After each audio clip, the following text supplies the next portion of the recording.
create a world that walks the line. There's a rare few who think outside the box together for the crew. To break the equations, not bound to any rule. Exposing to the world the universe is all view. It takes the talent of the craftsman, it takes the mind of the fool, to make the vision realize energy and matter in a duel.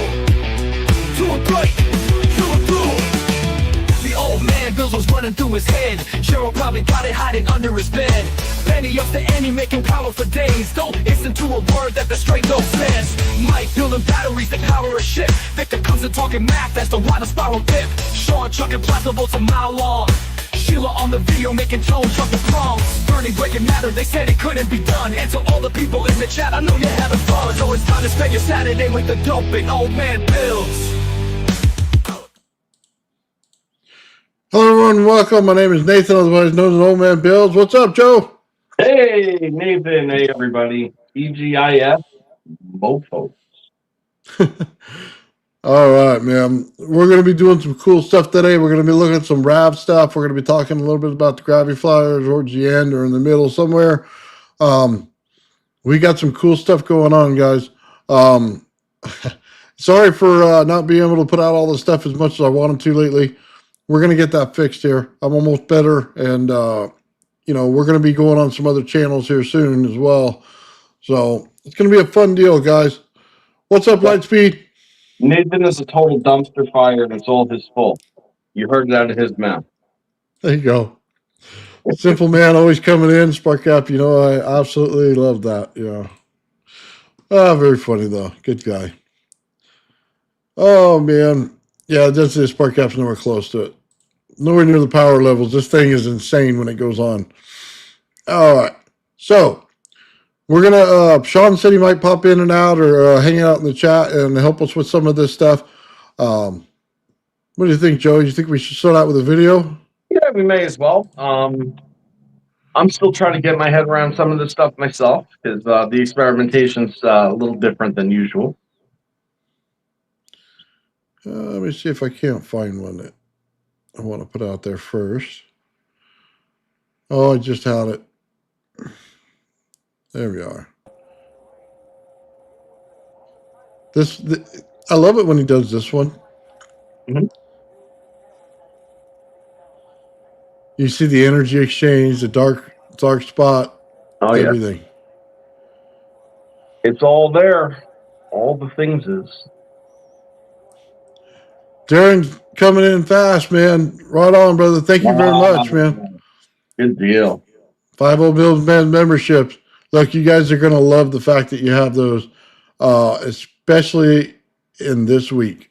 So, just to let everybody know, I put out my my Gravity Flyer on the scale. Should be Tuesday, maybe Wednesday. And it's time to roll the dice and find out what it does. Obviously, I know what it does. You know what I mean? Too. Yeah. You should become a member and find out first. If you're not already. That's all I'm going to say. Well, I'm going to drop behind the scenes, man, what it, you know, just a little more content. I think I'm going to put it out with not a whole lot of words said. I just want people to evaluate what's going on. For the members, they're going to get a, you know, evaluation of what I had to do to get this thing to give it what it has. So, you know, it'd be fun for them. So, yeah, I do have a big pair, but that's separate from the big pair that I used to make this stuff work. Oh, man. So, yeah, that grams, let's just put it this way. I'm not going to be in grams. I'm going to be in pounds when I do my weight loss on the thing. And hopefully that's enough for you guys to understand. You just have to figure out how much of what. So, yeah, check this out, man. For those of you who don't understand, that Gravity Flyer project ties right into the RAV project, just like when I built my Tesla coil, tied right into the project. Everything that we do is tying into all of this. Yeah, and for those of you that don't understand, pause this. Pause. Nathan. Pause. Okay. The red dot underneath the prism. It's the blue dot underneath the inverted version of the RAV. That is your red-blue shift that you're able to actually see there. I see the red dot. I see the blue dot. Yep, and then you see the red dot opposite it too. Mm-hmm. That's what you're looking at, man. There's one thing that you can't see because it probably fell out of spectrum because UV falls out of spectrum a lot faster than IR does. But on the right side of that other prism is probably your other, UV Huh. dot. Yeah. Yeah, you can see it translate through the, through the flare because you're able to see it through that reflection. It's changing the wavelengths. Well, we are using the nuclear force in all of this, Joe. Mm-hmm. So that makes all the perfect sense in the world. I don't usually describe it in that way. I don't usually say physics terms, but it's exactly what we're doing. Yeah. Red blue shift. You know what I mean? Going through each side, creating vortexes between them, null zones, and stuff like that. Sure, that's exactly Makes sense as to why you would doing. see it in the that you see it. Because those are the transient zones between the RAV and the flare. Very cool. That's so cool right at that point to see it. I'm going to take a screenshot of that real quick, Joe. A second. Before I hit play, because it's an amazing picture. It is. And that's probably worth, doing my, pardon me. I'm having something pick up on me a little bit. To do my testing on, with the photos. Mm-hmm. So, I can I'll do send my you the picture. UVM testing on it.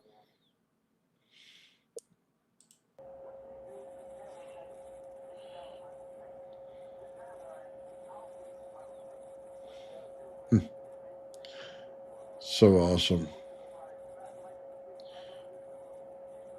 Yeah, I love these experiments, man. It's cool. It's an interesting configuration that he has too, with the suspended cathode. Well, yeah, there's a triangle underneath. Yeah. It's like two little tiny points is what people I don't think see. The cathode is as small as the anode. Mm-hmm. You know what I mean? And it just builds out right there into a spherical form, and you could tell the compressions around it everywhere by the way the lines go into it. Now that doesn't look like one of the self-nucleating configurations. That looks like it might have a substrate, but I'm not sure. Hard to tell. Yeah, let's get play on that. Shawn sent me a bunch of stuff, so give me a second while we do this. Mm-hmm. Yeah, he's got something up there. It looks like a piece of terracotta. He did a gas thing on. I don't know if you saw that one when he did it. Let me bring it up.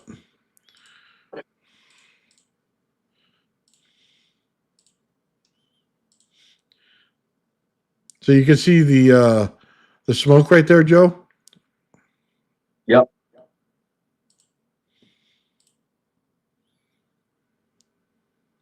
So you could see it. Sorry, go ahead. Wait, what's that? It's like dripping. It's the smoke coming off of it. Upside down? I think it's, yeah. The ball's at the top. He didn't ever put the ball at the bottom. Things don't do that. Things don't do that. They don't. Well, the other stuff's going up too. The geometry stuff that comes off of it. Is that a picture or a video? The dust. It's going up, not going down. Good. That's rad. It's a rad. That one I love right there. Yeah, you could actually, that is tracing pretty much what the field geometries look like.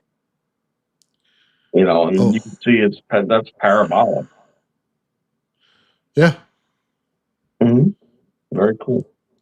You can also see a second satellite. Look, upper right of the bottom sphere. You see sitting there, the one in green. There's a small satellite right Okay. there, Yep. and yeah, and then the other one. Well, I guess it's opposite. It's a mirrored effect. Okay, Mirrored effect. sorry. Yeah, it's always mirrored effect with that. Yeah, perfect. Oh man, take a look at Joe. Okay, so now look at the pink down there at the bottom. Yep. You see the black line in it? Mm-hmm. It's showing you that the energy. Okay, so you see the green. It comes off. It goes to a light pink. It gets darker. Hits that. Hits the black You zone. could see that line around the rest. You could see that line. It's actually our infrared line. It's a red line.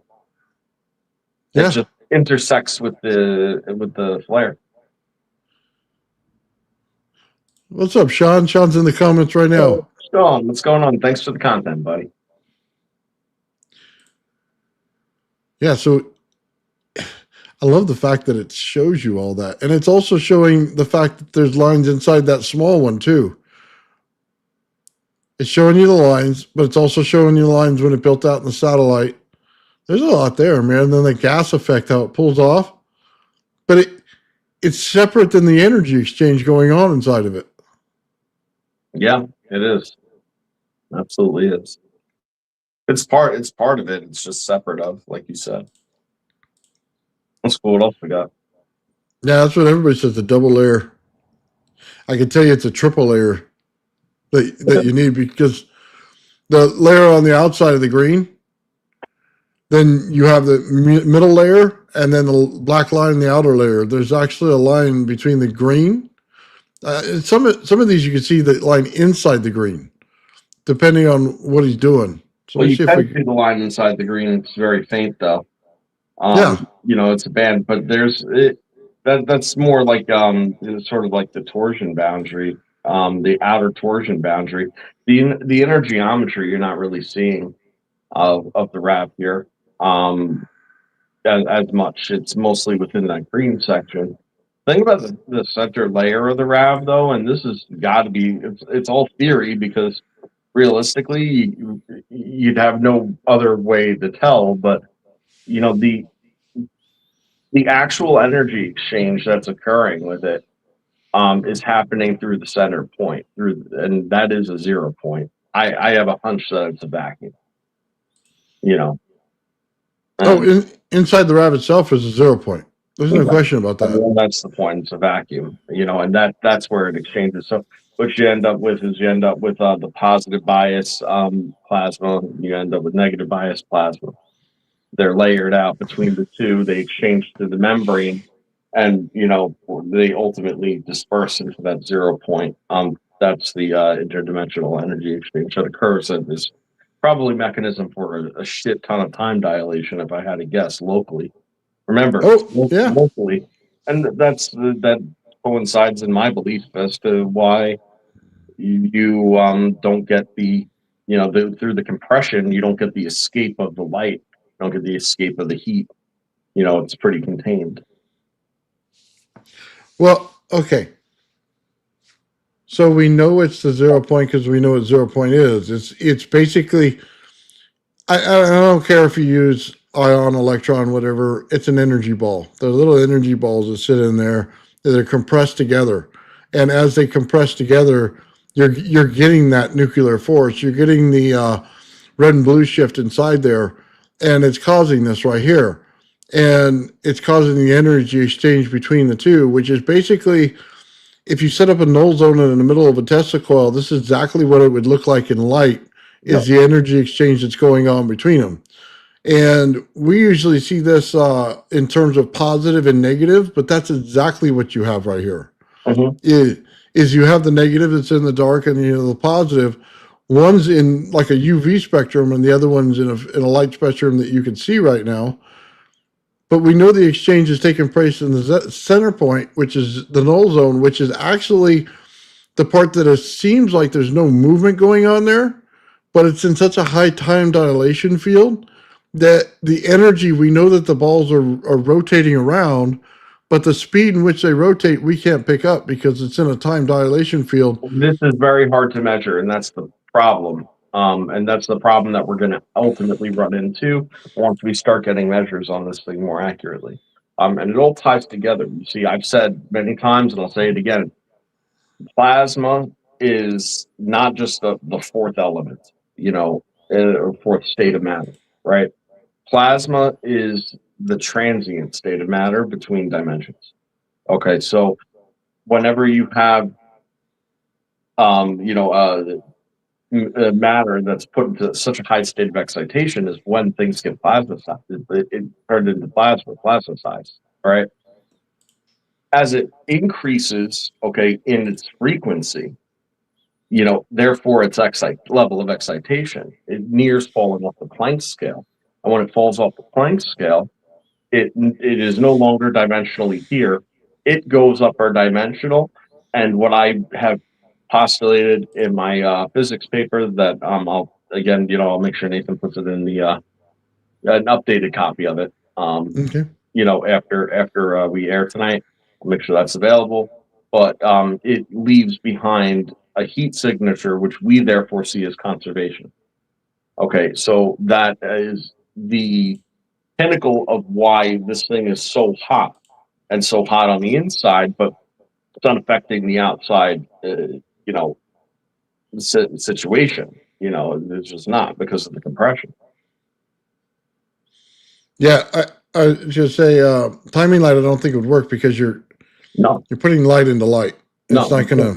No, can't. It's not gonna work that way. You'd be better off. Take highlighter ink, put it into water, and running your camera lens through that to see the dark portions that are going on there. You know what I mean? Or get some kind of UV spray or something like that, which would be, I think it's soda water, and spray it next to the experiment to see if you can't highlight that field that's going on in there. It should glow a little bit. There's also the Kozanoff mirror, I think it's called, that we're going to use on this. Yeah, Cosmo. Yeah, Cosmo. Yeah, to show the environmental condition around it where the pressure gradient changes. So that you could do there, right? If you were to amplify its external effect, which is generally compressed through torsion, like you just said, something like that, then you might have a measurable ambient effect potentially. But the biggest problem is the actual measurement of it itself as it actually is locally, because we are not local to it. It is broken locality. So yeah, when you put something into it, it's no longer in your locality. It's in its locality, and anything that touches it it's doomed. It's doomed. It can't enter, and then plan on exiting. but by the way, how do we know it's the 0 point? This is something you got to learn about this. We're not in a magnetic field on Earth the way you think we are. We're in a sheath zone magnetic field, and we know that because of the way the experiment builds out and how our Earth builds out the same way. So it's like spinning an electric. You build a magnetic field that comes out around it, but it always pushes back in. No matter what you do, if you slow it in any amount, in any way, or speed it up, you get the magnetic field pushes out a little bit and pulls back in. It's a check valve for the environment. So the harder you push against it, the harder it pushes back. Yeah, it doesn't work So the same as that, right? It works off of ambient. So reducing the resistance with it. Okay, when you become more like it, you end up reducing the resistance, increasing the level of exchange. So the closer that you could bring any certain locality into the environmental ambient conditions of the upper dimensional plane, then you reduce the resistance, increase the ability for energy to flow at a higher rate through it, and it works off of a scale. You know what I mean? Yes. So that's why it's an exchange rate, right? Now, if you open it up totally, that means that you hit total ambience with it. That becomes very interesting because now all you have is a vacuum where anything that goes within it dematerializes. It sounds super unattainable, sounds super esoteric, but guess what? We've already done it. Sean's already done it. We have the videos of it occurring. Sustained cavitation bubble underwater, can't see in it, can't see through it, total reflective surface, nothing in it whatsoever. Under the surface of the water, totally sustained. Plasmoids, hot plasmoids, glowing bright, flying into it, cease to exist as soon as they enter it, because they are returning back to where the fuck they came from. That's what it's doing. So, very interesting stuff. Well, okay. So let me just qualify this a little better for people so they understand this. I always say you can't throw a magnet out to the environment and have it float. But if you understand the field and have the same energy as the field, then the field works in reverse against you. How do we know this? When you set off a nuclear weapon, what creates a mushroom cloud, right? And you'll see it and it'll build out a donut. How do we know plasma builds out in donuts? Well, when we look at plasma physics, they use a high amount of magnetism in order to hold it in, right? That's the same thing that happens in an environment when you set off a nuclear weapon. It goes off, sets up, starts in a mushroom cloud. It's compressed by the environment pushing back on it at all times because you're forcing the energy out into the environment, and the environmental condition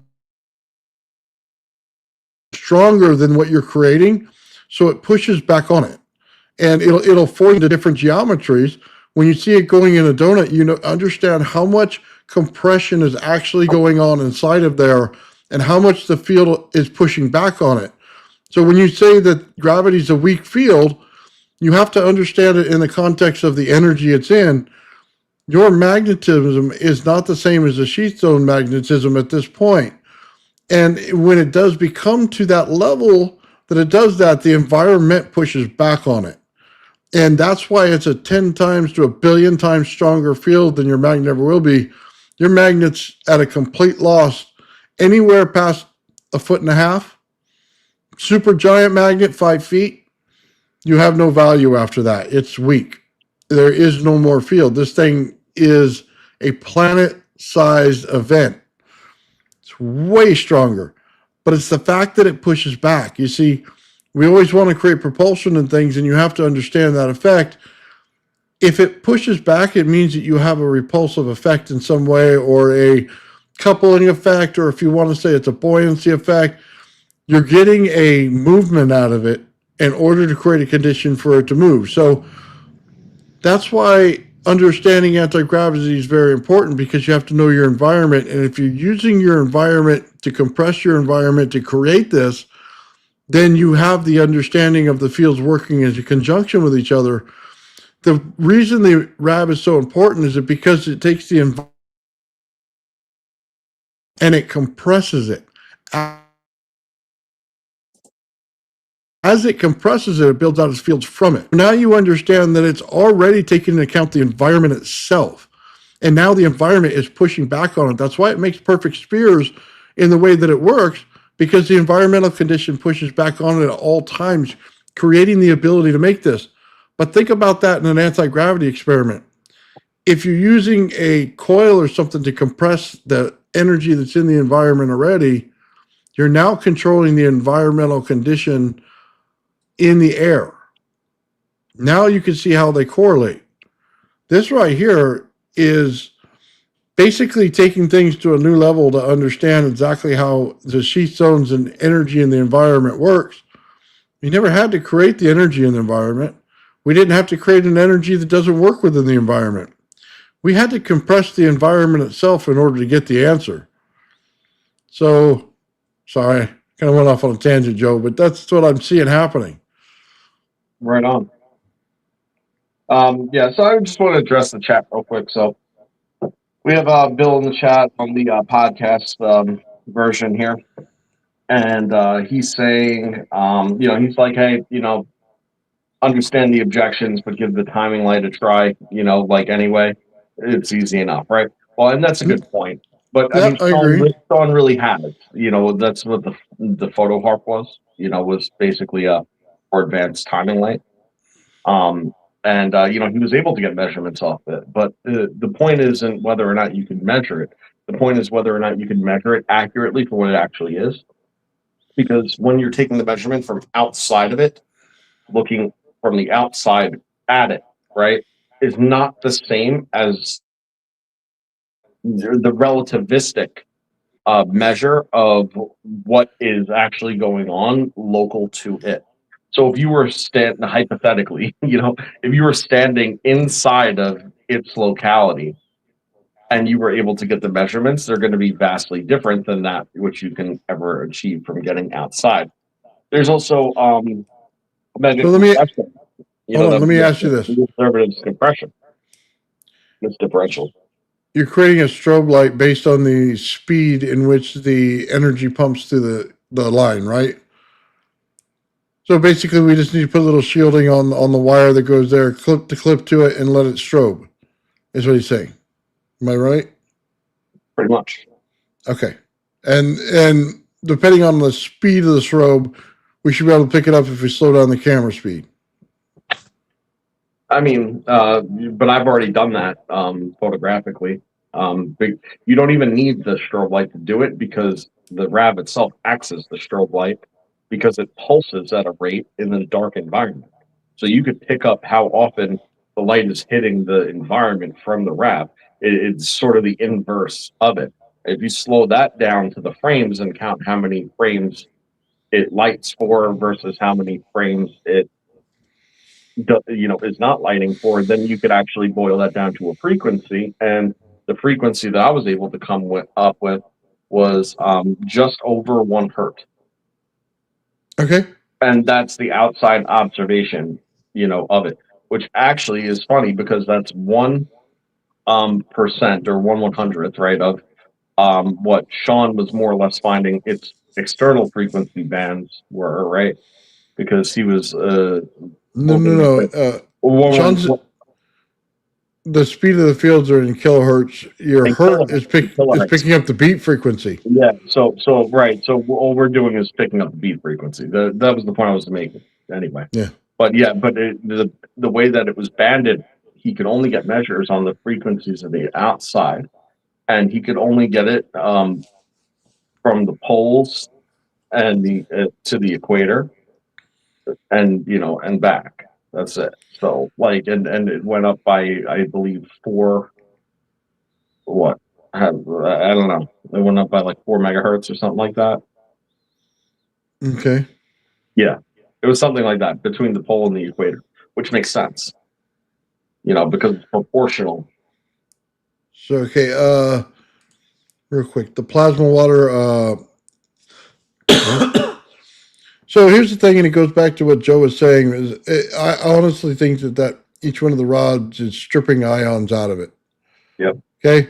And Joe had always talked to us about the water and the importance of putting in different things in the water in order to make it pull the ions out of there, to create the separation and then pull the ions out of there. So it's a good point, because I think we're pretty much settled on the fact that it's pulling the ions out of it and depleting them out of the rods. Yeah, I was messing with some electrolysis today. I was metal detecting and found some rusty stuff and decided I was like, all right, let me see if I can get some of this rust off of it. It would be interesting to see. And not really even to save the thing, just to kind of have something to mess with in 5 minutes. So I set up a little cup, DC, adjustable power supply thing, and then just let it ride. And you see all the gas coming up and whatnot. And when you realize that you are going to be creating all that gas, and it's going to be ionized gas at that, to come through the membrane and work through this exchange process, you realize that that's a much denser fuel source, more or less, to get the density levels higher. Air just isn't that dense. It's just not. So Sean tried to put the water in the field, and it just gets thrown out. There's too much centrifugal force going on in the RAV itself. It spins too fast. It's the voltage requirements, right? So the voltage requirements, are too high to get it to form, to not influence the fluid environment like that, and in those particular conditions. Yeah. But Yeah, Sean basically he sets it up, and then he takes an eyedropper and drops it down the top onto the top sphere, where he's putting out the voltage, and trying to get it to go into the center, and no matter what he does, he can't affect it because it yeah, spins too fast. yeah. All right. So Bill's playing catch up on us in the chat. He's saying, "Have you done anything like splash the RAV with a water bottle?" Yo, Sean is creating RAVs underwater. Yeah. I've created them inside of a crystal. We have plasma in motion in a structured form, intermediate. Solids, liquids, you name it. It's creating its own vacuum energy inside of it. We're able to move it through the lattice structure of crystal. We're able to move it through a cavitation bubble in liquid. And it doesn't, like, even though it boils a little bit, bubbles a little bit and stuff, that's mostly the electrolysis reaction. It's neither really super bubbling the water. You don't see the amount of steam that you would expect to see. Nor is it like it's really displacing the water is the point, Yeah. So, and the interesting thing though is that that's because it's able to. See, in the case of the crystal, it wasn't able to, but it never stopped it from actually forming and moving. The only thing is that when it formed and moved inside of it, it would travel through the lattice, wasn't in resonance, and tore the lattice structure apart and literally broke the material down. So, it's again interesting stuff, I think. But Well, okay. So if we wanted to break the water the right way, we'd have to pre-ionize it. So we can't just drip water on it and get it to work right. We would need a pre-ionization process, because we need to soften the bonds between it before we break them and use the actual energy in between them. So something that which is easy, by the way. It's not. it's not hard. It's just you have to do it. Yeah, just take like have in your water source where the the energy exchange is taking place between the anode and the cathode, where it has a little bit of both energy. If you were just to throw like an ultrasonic piezo disc in there, that would be enough to take the saturated the water that's saturated with potential and then vaporize it, and then you'd have vapor that's it has an energy bias, a saturated energy bias. So Well, it's not okay. impossible, and that's what's his face made his car that way. Okay, so say if we compressed it and shot it out like an air compressor once we ionize it, right? Then it should be able to help. You know what I mean? Because that's like a plasma jet. You're inserting it in there, but it's going to change the RAV and the spacing all between it. You know what I mean? Because it's going to create different layers. So, I found this out recently. It's because, like, legitimately, all the stuff I end up knowing or thinking is all just like kind of the logical train of thought for me. It's not like I've read it somewhere else. Sometimes I do, but what I found was interesting how they separate oxygen and hydrogen through electrolysis for like actual use. Because you don't want the two of them mixing together, because I forget what they call that. It's like Brownian gas or something like that. It's like highly explosive. I mean, obviously it's hydrogen, friggin' oxygen. It's like that's ready to rock and roll, go kaboom. But so they keep the hydrogen and oxygen separate, and then they have all these dumb apparatuses of how to keep your gases separate and so on, and still have the exchange between the two go like well. But the real way to do it, okay, is to have a semi-insulated membrane where the current can pass through, but the gases can't. See? Mm-hmm. So it's actually working off of the same principle as the RAV, just at such a lower energy state needed to ever form it. That's all. And that's pretty interesting, though, that's what they do. Yeah, check out this picture, Joe. Sorry. There's a lot of weird stuff going on in here. I mean, that it looks cool. I'll tell you that. You know that beam of light going down. Like, Yeah, look, yo, that's some, that's some one night in Tehran bullshit going on. You see those photos? You yeah. know, I'm gonna have to get this so we can pull it up again. This is that's wild. crazy, yo. That's literally showing like light as a carrier wave for the energy, for the current. You know, Yeah, it almost looks like wings, doesn't it?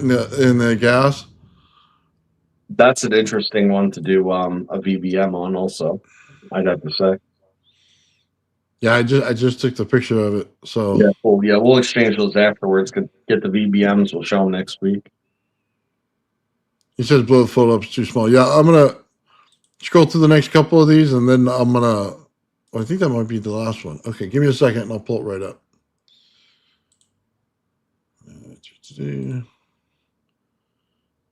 Oh man. That's really cool. That's really, really cool.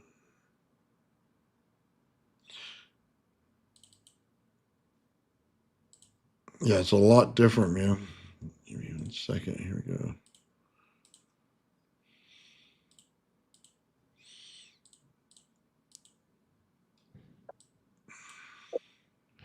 So let's just take a look at the center first.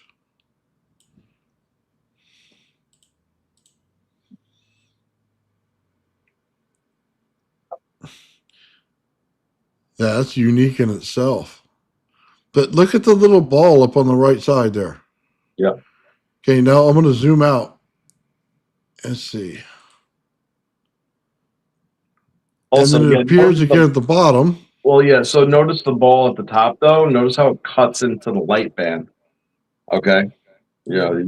Once you have to understand that reflections don't do that. You know, the No. reflections don't cut into the light band. Well, also you got clusters up here, so it must be coming into interference at the top somehow with something. There's a lot of geometry right there in between everything going on there. You know, I mean, it's the same. Guess what? It's the same geometries that we've been showing all along as to the formation of the thing. It's It cool. looks like he's got a glass tube that's lit up, and we're seeing the bottom hit the cathode spot. But it looks like the okay on the upper left hand side, Joe. Correct me if I'm wrong, but that looks like the energy exchange, the black part on the upper left, and then it split the light on the other two. I mean, I see what you're pointing to, and I'm looking at it. I mean, it's hard for me to say exactly what, but you could actually see the banded light coming off of it too. And the funny thing is that these two flare occurrences, are actually within those bands, and they're in opposite. See what I mean? Yeah, so it makes a perfect triangle. Yeah, it does. That, Rounded bottom triangle. Yeah. but then it goes through here, the center, and then it bounces out to two different sides. Because Yeah. we're catching the edge of the beam on both of these. That's interesting. Yeah, I'd love to see your analysis on that Yeah, I one. was going to say the VBM mapping is going to do really, really well for that one. Photo enhancement plus VBM, you know, with an overlay, it'll tell us probably exactly what's going on. Sean says there's no glass in the photo. No, I don't see a glass. Well, I thought that the one coming down. Either, but I know there is one. I was looking at what looks like a light beam coming down. I thought that was the glass being lit up. No, I mean, I don't see. I would assume there's a wire. I see. I don't know where the wire is. This is why we need Shawn here. But the wire is up there somewhere. Something's holding that piece of clay or whatever have you out there. Oh yeah, I know it's there. I can't see it in the picture though. The light is definitely in direct correspondence to whatever's going on glowing at the bottom. I'll tell you that much.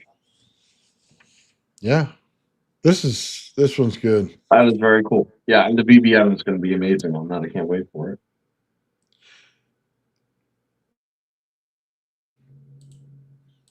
Yeah, we already went over the lens effect. I could tell you right now, the the only lens effect you're getting would be a double lens effect because the RAV itself lenses itself, and then the mirrors itself, and then you get a mirror effect from the camera.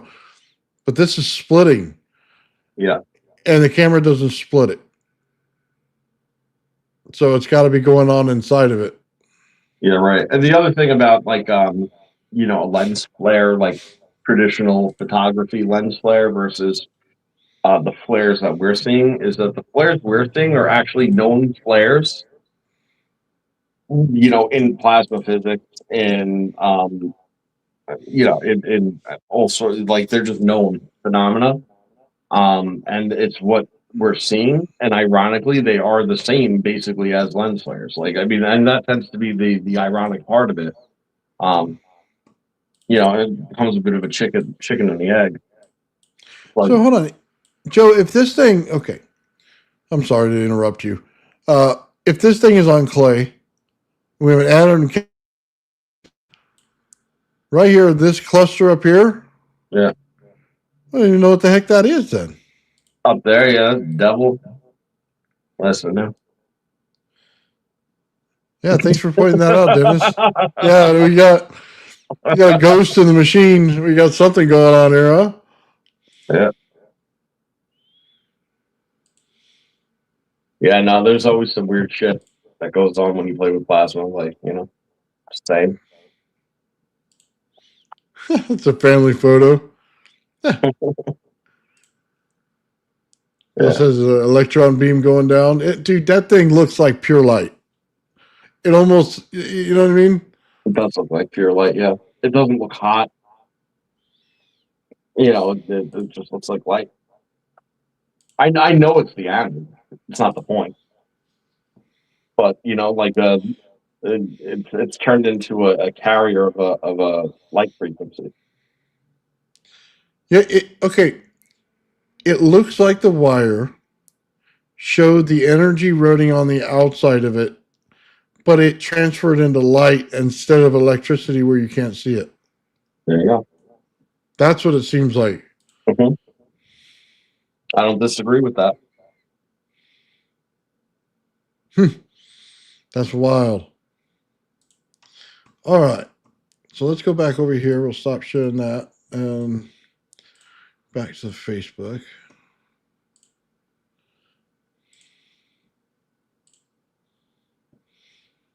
That's some crazy colored plasma you got there, Sean.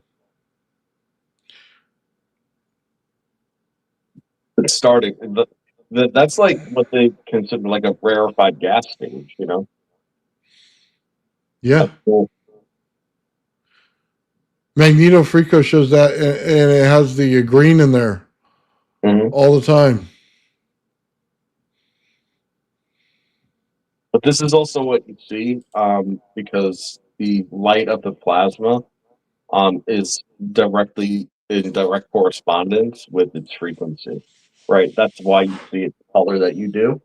And what you end up noticing is that it always starts in the middle of the spectrum, you know, in the greens, and you get the purpley blues and kind of there, you know, right? We associate blue with electricity already and current, right? So that's the middle of the spectrum. And then it starts to push out toward the extremes of the spectrum, you know, and that's when it falls off into UV and infrared.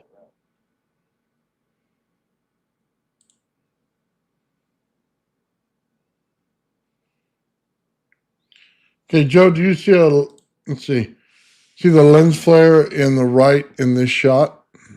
The left, yeah, or the right. He said the right. I'm looking on the right side.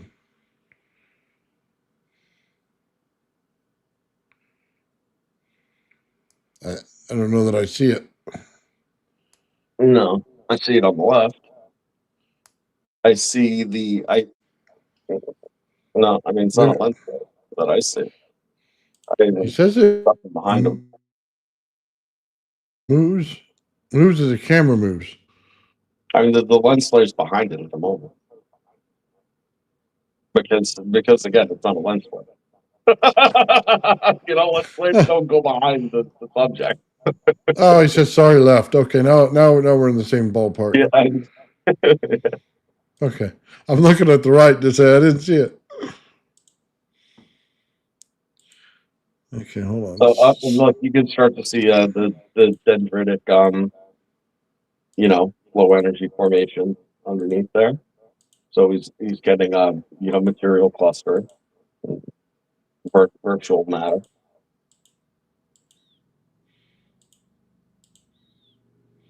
I want to zoom in for people that haven't maybe seen that before. It looks like we got some people that are a little green to this.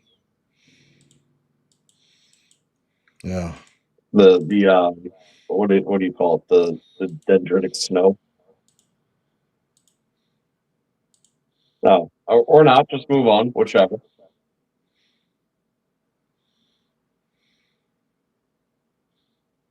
Are you there? I'm here. I'm sorry. I was just mesmerized by what was going on. I was trying to see what the heck was doing. Oh no, you're all good. No, I was saying like the other one, it had the dendritic snow forming on the bottom, and it looked like we had a bunch of people that maybe haven't seen some of this stuff before. So I Oh, didn't know if yeah. you could zoom in on that or not. I wasn't sure in the last video.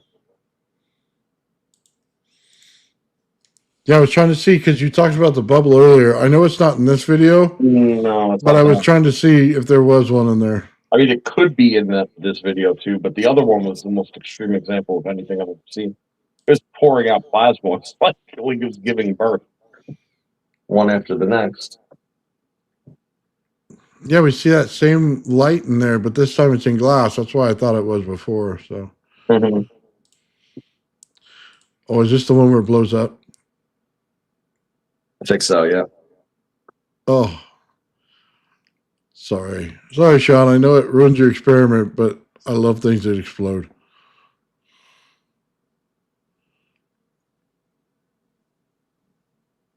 He's dripping the water in there. You can see it. Yeah, this one was low on water right off the bat. It looks like probably cooked out.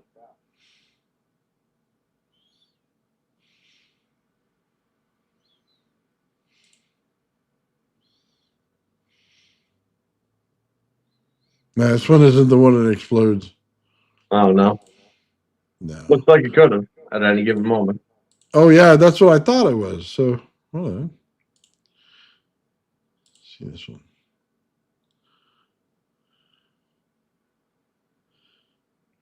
Boom! There it goes. Yep. Oh man, he didn't capture the plasma. It looked like a torch. Now, I'm not saying this is definitely the case, but it's something we've seen before. Play it back, right? Look at the lens flare. Look at when the glass tube blows up. I want you to notice this. Okay. See that? One more time. Lens flare. Look at when the glass tube blows up. Hey guys, can you hear me? Okay. Yeah. Hey, Shawn, what's going on, man?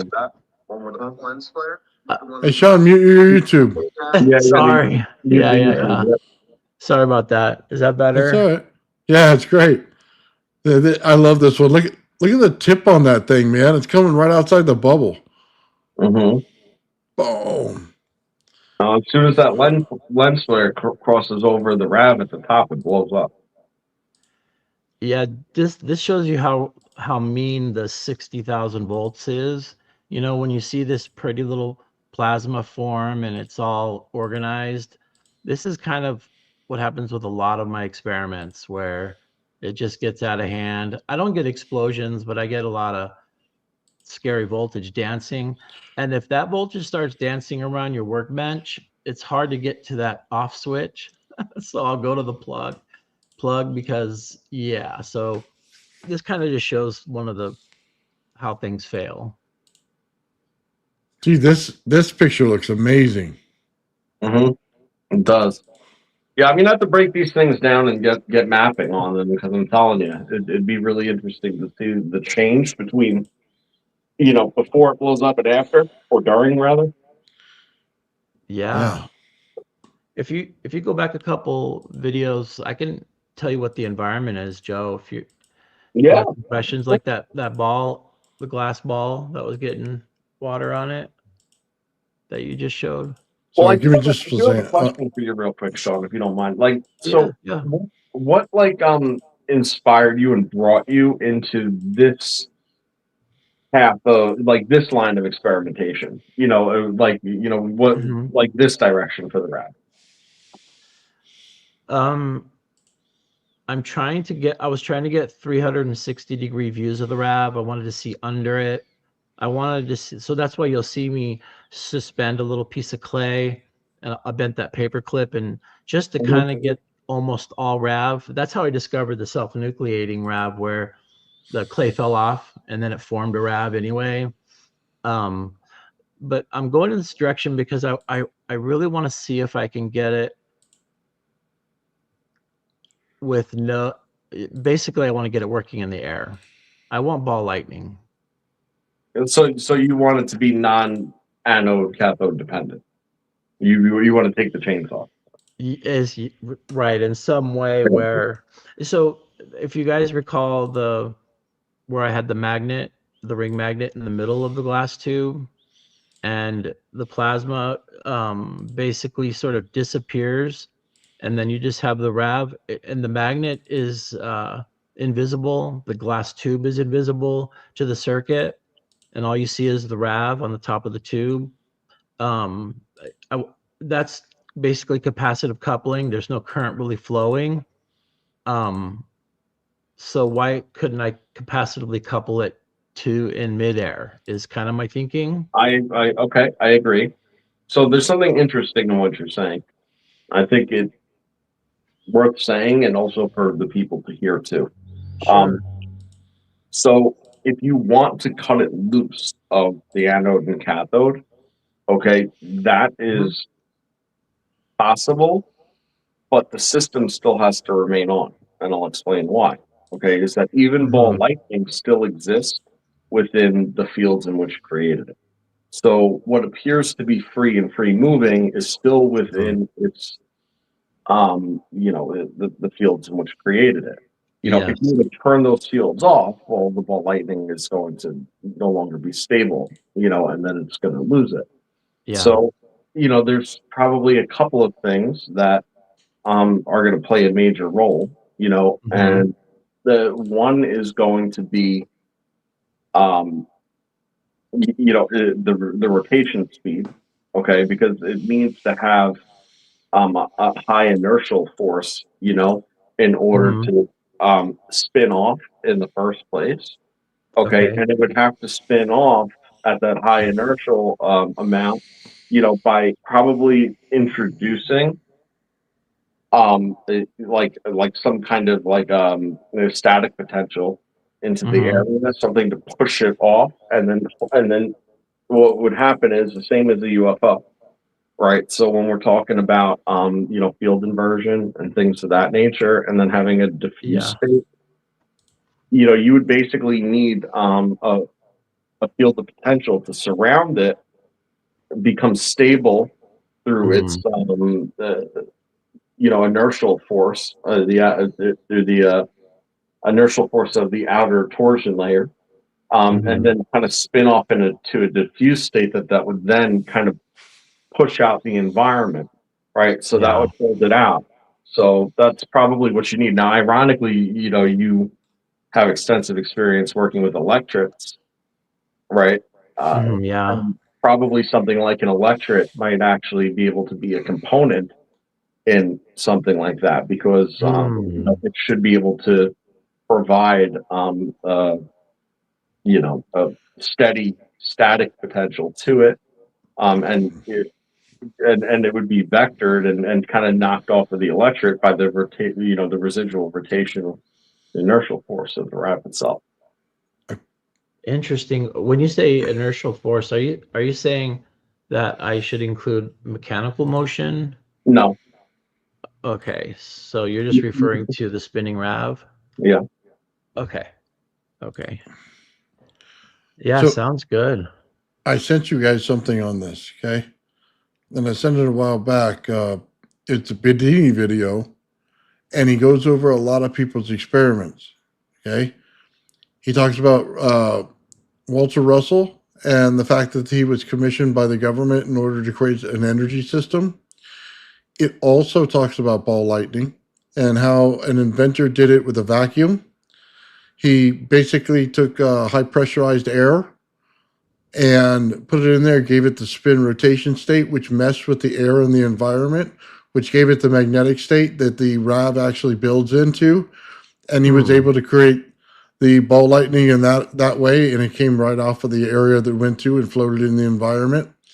It was a very important video that I sent a while back. You guys should go back and look at it. I'll see if I can't find the link for the chat. Yeah. But it talks about all that stuff. And then I sent a Feynman video that talks about voltage as a volume, and not as a water, as a pressure in a hose, but as a volume of energy. So it makes a lot more sense on why things are working that way. That video, though, had so much insight into different experiments. It tells you how to make gold magnetic. You basically take your coil, like I did with Mike's pulse motor, and I spaced out all of the different rods in there at a particular spacing. Okay. If you do that configuration with the right kinds of rods and the right geometries in them, you're going to get certain effects. But then if you take the coil and you put copper washers in it between a secondary coil, say a second coil on the outside of that, you're going to be able to take gold and make it magnetic so that you can pull it right out of the dirt. Crazy. So there's a lot of information in that video. I was in awe when they started talking about it. And they said the law of thermodynamics is wrong, which I tend to agree with. And they talked about a few more laws in there, which have been broken already in physics that most people would have no idea about. You know, there's gold in the ocean. I don't know how, I don't remember the ratio, but it's something like 20 ounces per square kilometer volume of water. So to make it magnetic would be interesting, because then you could pull it out of the ocean water if you came up with some system to make the gold magnetic. So that's fascinating. So they already have people testing it. They've already tested it, and it works. There's videos on YouTube. Yeah, I could send you a video of it. There's several of them on YouTube. Very cool. There's the Feynman video right there. Also, the volume for voltage idea is interesting, because if you think about the ocean, where the deeper you go, the more pressure you get. And so it's interesting that voltage as a volume, if it increases it, then it's pressure, but it's pressure by the volume. It's not pressure like behind a water hose or something, if that makes sense. Because the fire hose will stay the same volume, but you can increase the pressure. Whereas in the ocean example, pressure is increased by the volume itself. Or location in the volume, I guess. There's the Bettini video right there. Awesome. If you guys haven't seen this, I'm telling you right now, sit down, get your bowl of popcorn ready, because there's some important stuff going on in there, and how they relate to energy and how it works. Trust me, it's the one video you want to watch later on today. Yeah, man. Awesome. Sorry. If you could go I had to share that. Go ahead. Nathan, the last video I sent you with the ball, the glass ball. Yeah. Give me a second. Great. Let me go to your... Yeah, well, you go figure that out. Deadfish is asking about crystals. What kind of crystals you want to see, buddy? I'm going again tomorrow.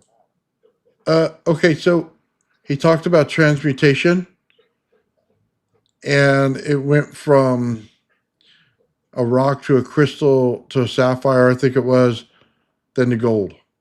And he explained exactly how the transformation works in a general sense. And it has everything to do with the Russell periodic table. and how frequencies and things work and dust, and that the fact that the government has already created. It also talks about the black program and all the stuff, a lot of the good stuff that they have hidden in there. And that the guy he got the information from was a spook, that he had volumes of books of this stuff, and Bedini copied it. So, sorry, Sean, I got your thing up. Yeah, no, it's interesting stuff. So this is a glass tube that is piercing through a hollow glass sphere, and some water had been dripped, tap water dripped inside the glass sphere. It's my customary bent paperclip cathode here, and then on the top I just have a steel wire. What's happening is I drip the water here to show that the RAV just dances around inside the water. Now, I'm looking for the video where the RAV actually floats or it actually moves down to the bottom of the water, which I think Joe was mentioning earlier. Mhm. But this was just something that my internet's really poor. So this short video just kind of shows you that the RAV is swimming around inside and it doesn't extinguish, which is super fascinating because this is cool water and yet the RAV has heat, yet it just doesn't get extinguished. That's the fascinating thing about this experiment. Second, I actually took some screenshots, and the fields patterns in that steam are really fascinating as well. Similar to what you showed with the clay and the first photos you shared. You get kind of the same field activity. So Okay, so I that's want what's to I going want on to here. build on a couple things you just said because it's important, right? Okay. So the RAV is not fire. Okay, so there's no combustion. So Correct. there's no oxygen dependence. Correct. And as far as the RAV has heat, so therefore heat, like in cool water, it would cool the heat, based on the mass of the water, thermal exchange, right? And Yeah. therefore it could not remain at those temperatures. But the fact is that the heat is merely a byproduct of the structuring and rotation of the plasma through the Okay. energy exchange that's occurring. Okay, so the heat is actually being replenished fast, and Yeah. faster than it's being cooled. So Mm. you have a lot of things going on there because you don't, there's, it's not, the RAV itself is an isolated environment. Okay, so by putting it Mm. into another environment does not extinguish it. And that's sort of the point, because it's separate of that environment. Mm. Knowing the nuances to be able to continue these fields or build the fields in Mhm. water in the first place, right? That's the challenge, and that's the challenge that you've already overcome, right? Mm. But Yeah. like literally taking a RAV and then putting water on it's not like putting water on a fire. There's no analogy there. It's just simply not the same thing at all. That's really a good point. Yeah, no, it totally makes sense. Totally. And the reason why the RAV continues, uh, according to your points, totally. I think also in addition, the glass tube inside where the RAV is forming on inside the glass sphere, is able to keep the heat, which then allows it to hold the strong electric field. And the water, of course, doesn't go to the inner tube, but it actually disperses on the outside of the sphere. So it doesn't break that need for the glass to be at a certain temperature and a certain density of the electric field. And you can see that if I just have a tube and the RAF forms, I drip water on it, it actually just cools the glass, disrupts the electric field on the glass, and then the RAV gets disrupted. So I'm glad you point that out because I couldn't put those steps together Need until to you. bring that last one back. I'm sorry, go ahead. Sorry? I didn't mean to interrupt, Sean. I just didn't want you to move on yet. So I had something to say about that. Sure, Oh, leave sure. that there? Okay, go ahead. The Yeah, last so, photo. My bad. yeah, Already, so what you said, Joe, helps me because it makes sense based on the observations. You can't be extinguished. You've seen it go underwater. I'm trying to look for that video where it literally just sits underwater and it just chills and just creates fractals. Oh, okay. Oh, I didn't realize Sean was the one controlling the videos and the pictures. That's why I said Nathan, bring it back. And Sean, can you just put that other one that you had back on the screen a moment ago? It looked kind of like fire. Oh, that was me, Joe. Sorry, Okay. Joe. It's Nathan. Yeah, our on the fly, hey, put this up is it's it needs practice and it always has. There we It go. was one of these, but it was they all show it, so I guess I'll talk about it. So there's something very, very specific going on here in all the pictures. So you could go from one to the other and see it. Okay. But what you're seeing is interesting because it's actually breaking out dendritically, the same as the cold side does. Okay. Yeah. It's fractal dendritic. Okay. And although it's not super apparent in this picture and some of the other ones, it's more so. Again, you have a sweeping parabolic side that then collapses into a rotational, a vortex. This picture, thank you. So you could see in this, clear as day, that they're like dendrites. Okay, you could see clear as day how they all have this curvature to it, swooping this way. But then if you go up further, you could see that it actually then made a full-on helical. So, and that is exactly the transition. It's just interesting to see the dendritic state on the hot side before the RAV forms, because usually that type of structuring is done at low energy states, right? So we've seen this before. I've shared this. This is a magnesium crystal. Okay, crystal dendrite. And you could see exactly how these things build out like that, right? That's fascinating. It looks like frozen plasma. It does. That's because it kind of is. Yeah. That's so cool. But it works like that. And then you could see it might appear to be a flame, but it's not like a normal flame would be, where it's wispy. That's because the density levels aren't there and it lacks a field. It lacks a greater field. But that's what a dendrite looks like. That's crazy. And that's what you see in the fractal snow. Yep. This, by the way, I do not color filter or alter colors on any of my videos. So this is what you're seeing here is what I'm seeing. Things that I change are the cathode materials. So I'm using lead, bismuth, like a solder. So that's kind of a tin lead. And I'll put them as cathodes, anodes, or both.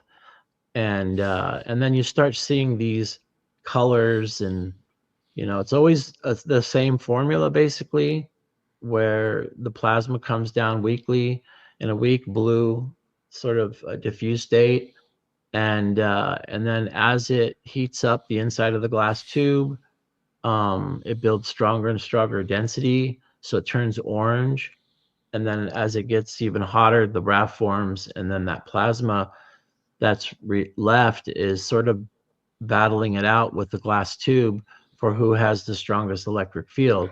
And since the glass tube is building more and more electric field density, it starts stuffing that plasma in the middle of the tube lower and lower until it disappears. And that's where you're then getting that just a clear glass tube with the RAV dancing around all over it. Now that's just from the best of my reading on the subject and observations. So I'm not going to say that these are exactly what's happening. This is just sort of what I've figured out so far. Very cool. I wanted to answer a question for you right here.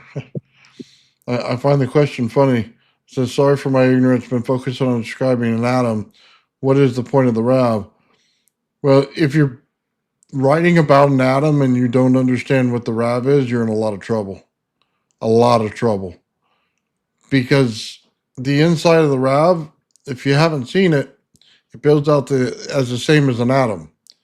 And the satellites on the outside build out just like electrons do. It is the exact configuration you're going to use to make an atom. It's the exact fields you're going to use to make an atom. As a matter of fact, if it was any smaller, it'd be an atom. So Well, that's yeah, let me tackle this one. So, you see what the RAV is doing, okay, in the first place, and how the configurations are all set up, okay, is to separate biases, okay, and then recombine the biases and offset asymmetry, okay. So what I mean by that is you're taking matter, okay, which is atoms, right? You're trying to understand atoms, so there you go, atoms. Yeah. And then it's breaking down the parts of the atom into its constituents. So it's breaking electrons off, okay, and then it's taking protons and leaving the lower density atomic mass separate. And what this leads to is they use the ionized particles, okay, as part of the energy exchange that happens naturally between an anode and a cathode. Now, if you have them in an offset differential, where the anode is a focused, um, high current state, okay, where it's forcing, and the cathode is in a more diffuse state, that's the asymmetry. Now, when they start to come to come at each other, you would think they combine because they're opposites, an opposite charge, but they don't. They actually deflect. And then when they come back on the energy exchange is actually when they cross, and that's the formation of their mutual fields of working together. So there's two separate magnetic fields that are inherent to the anode and the cathode, and then when they come together, they then have a shared zone, and that's how that happens. That allows for the exchange and the structuring. So what is the point? Well, the point is that you're breaking apart matter and then you're able to reconstruct it. That's first off. Second off is you're breaking atomic, you're breaking atomic bonds, and that obviously has huge potential for energy creation as well. So you could change materials, or you could create energy. And then whenever you have this type of synergy in an electrical system, because that's ultimately what it is at its most basic, of wording, electrical system. You end up with multi-mode electromagnetism vectoring through electrical manipulation. Okay, and whenever you have all the modes of electromagnetism present in the proper proportions, you kind of open up the gateway to the most esoteric and advanced physics that exists, and that's plain and simple. So Wow. that's sort of the point of the RAV. And these experiments that we're showing today, are pretty unique spin-offs of the more fundamental work that Shawn has been doing and that we've been working on with him. So, but right it's all on. directly corresponded with an atom. If it wasn't for the atom, then you don't have any of this happening because you're not making the plasma. Yeah, it's a good description. Thank you, Joe. I guess I'll take a stab at why the RAV, from my point of view, is to give it to smart people like Joe and Nathan and have them unveil all its mysteries is one of the reasons for the RAV. Second is plasma is supposed to be really difficult to contain, to self-organize and confine itself. They have quite expensive equipment, electromagnets to get plasma where they want it. And if they can compress the plasma enough, they'll get the temperatures to where then a fusion can occur. But without all that expensive equipment, we're getting plasma that's controlled. It's self-organized. It has the frequency. It rotates on an axis. And I've tested these, so it is that occurring. It can be used to create fractals or to be controlled to etch or make designs in different materials. So if I can maybe share my screen a little bit, I'll show you some of the fractal patterns that the RAV makes. I've counted about 12 different fractal patterns. I bought a book, a really good book on fractals. So I've been hunting them down. So there's an aesthetic part, artistic with fractals. It's manipulating and in a certain way with plasma that only plasma can do, as far as different materials. And it opens the door for, why is it just some tap water, a re-engineered precipitator, electrostatic power supply, just a high voltage DC, and clay or glass and or lava rocks, and then boom, you get those adjusted just right, those knobs adjusted just right. You'll get a self-organized, self-confined ball of ions and electrons.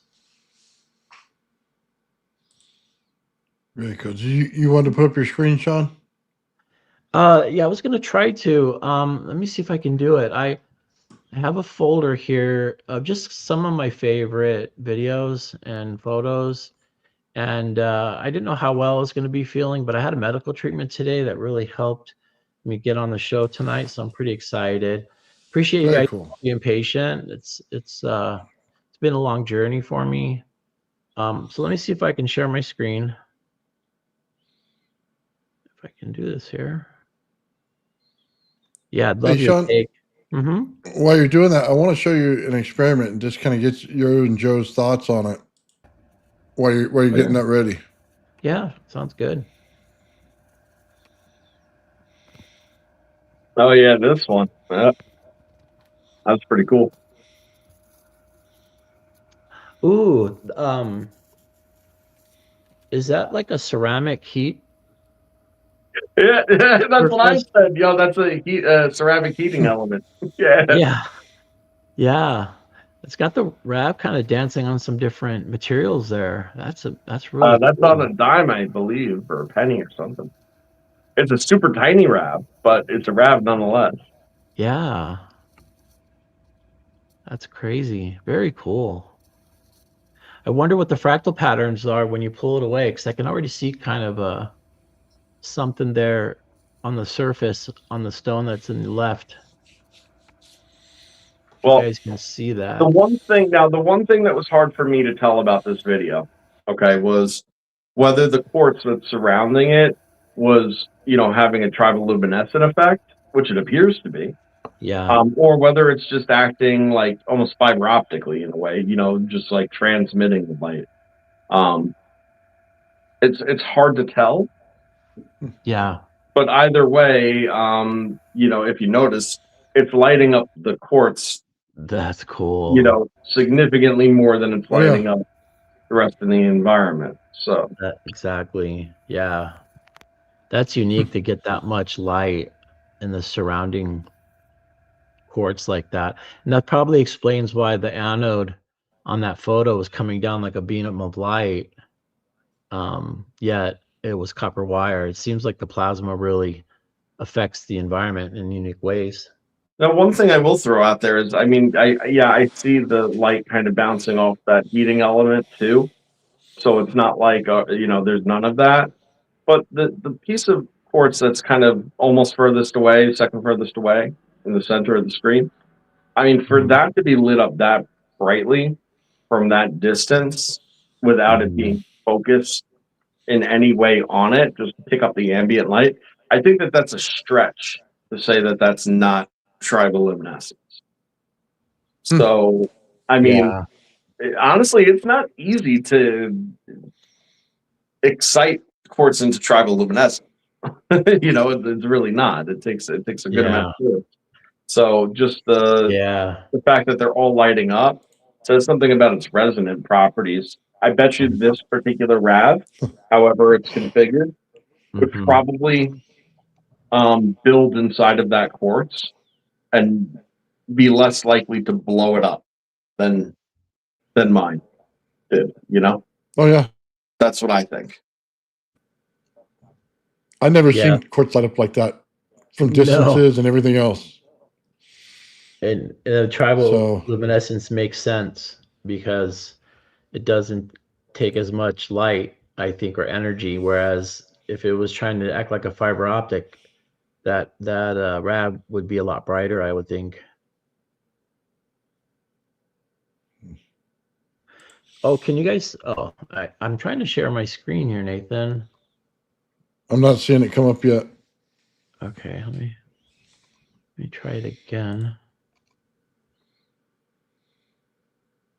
I love your guys' input. I love just listening to you guys talk about this stuff. So I appreciate it. There we go. Oh, there you are. See, all right. You always have to start with a photo, so I kind of started with the same photo as you, Nathan. So I just took sort of a sampling of some really fun stuff that I got to work on. So I'll talk about it. So not in order here, but this is 60,000 volts running from the top, a steel wire. That is a bead from a necklace. It's quartz glass. And then there's a glass tube with about 3 or 4 drops of tap water. What amazes me about this video is that, I mean, if you were to tell somebody this is 60,000 volts, they would be like, oh, let me pick it up, because it doesn't look like much. It just shows you how incredible. Now you see a RAV in there, but honestly, it's almost just like a little LEDs in there. So that fascinates me. Anything you guys want to share on this one before I go to the next video? I want to say real quick, Deadfish is loving what's going on here because we're showing a bunch of crystal. And if you know anything about him, man, you know he loves that stuff. Awesome. Yeah. Very I don't even cool. know if Dead Fish saw this thing that I found. Did I? I don't know if I showed him that if he was here. Look at that. That's a piece of quartz. Oh, I love it. Yeah. That's a huge piece of quartz. That's cool. And so I got a new macro lens for my camera. Oh, sorry, Joe. Okay. Amanda. Yeah, I don't see myself. So can you guys see the screen here, or is it zooming into the fractal patterns? Yes, we're seeing it. Okay. So you'll see it a little bit later, but as I let the RAV dance across the surface of a glass tube, it creates these maze-like structures. And so with this new macro lens, I thought it would be kind of cool to share. These are some of my first shots. And if you were able to drill into the outer parts of these bubble patterns, there's actually mazes and the bubble patterns in that sort of white outlining here of bubbles. So this is a repetitive bubble pattern that you can drill into. Of course, the macro lens can't go to that depth, but I thought I'd share that because it's just really amazing. And I'll just grab a wood chopstick or something, and just kind of move the piece of glass tube here, and the RAV will just dance across and fill in the spaces and make unique designs like this. Yeah, real quick, before you guys go on, I want to say thank you. $20 super sticker. Thank you very much, brother. I appreciate it. Yes, thank you, Yeah, Darren. Joe. Thank you as always. Darren, you're amazing. Thank you so much. You're awesome. So this is out of order. So this is the quartz bead. With It goes right through there. Look at that. Yeah, it goes right through it. And Well, hold on. There's a cavity at the top too. So I'm sorry, Shawn. I'm talking over. no worries at all. This is Me too. from a necklace, Nathan. So it has a hole in it. It's okay. a bead from a necklace, yeah. And so because it's a quartz glass bead, it has just different properties. So as the RAV forms, you're going to see that, again, the glass tube density of the field is going to sort of take over and push out that plasma field, electric field inside. And here you go. You have a nice, clean RAV. And I love it too, because it just goes almost instantly silent. And I know we know that's sort of the functionality of a RAV, but it still fascinates me that it does that. And it has the same typical pattern where it starts blue, then yellow, then orangish yellow, and it gets brighter and brighter until it turns white. And so that's this, again, one of my favorite videos. It's just very, very pleasing. That Now, light blue color, sorry. sorry, that light blue color that comes in at the bottom when you first start the video, that's hard to pull off, by the way. I don't know if anybody's tried that, but the blue spectrum is not exactly the easiest one in the world. Oh, that's a good point. You're right. And then you'll notice the yellow here, before it disappears, it kind of disappears in two directions. Whereas in the other videos, you'll see it do something very different. So it's almost like the field was dense in the middle of the tube and it just pushed it to both sides instead of stuffing it, the plasma down into the bottom of the tube. Now I'm just using plain English of what's going on. I know that there's scientific words for what's going on, but let's see. Well, I wanted to comment on the sound real quick before we move on, because you mentioned Sure. you know, it just goes with the whole entire thing. When it forms, you know, it organizes, and then the compression starts. And you know, once that compression starts, it changes all the frequencies immediately. And there's no guarantee that the native frequencies that are inside of it, okay, are even within our ability to hear any longer. They just fall off that spectrum. And then, you know, if you're measuring it from the outside, you get the one measurement, okay, but realistically, the frequency, the actual frequency, may be very different than that if you were, you know, again, local to it and able to measure it from the inside. So that really explains a major component of why it goes silent, is because not only is sound being held in, Mm. but it changes the frequency as well. And it might be moving it out of our range of hearing. It does, absolutely, yeah, and it could be moving it out of the range of. I mean, it could be sending it super high and super low. I think that it goes on both sides. I think it goes high and low. I think it falls off of both sides of the Planck scale, to be honest with you. Do you think that could be picked up on the spectrum analyzer? I don't know.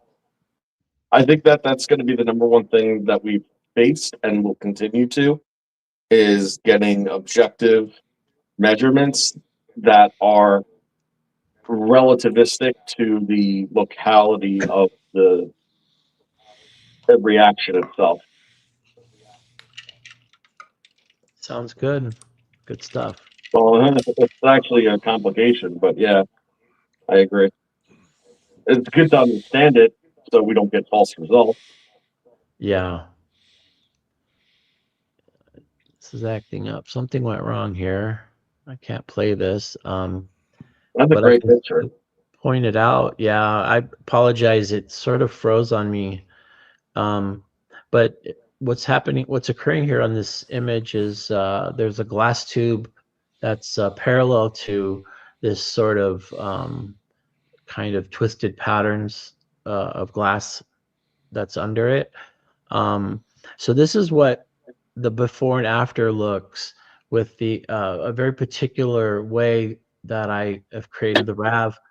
And when the RAV forms on the top of the glass tube, it begins to work its way down, which is interesting because plasma usually heats up the air and moves up, but not this RAV.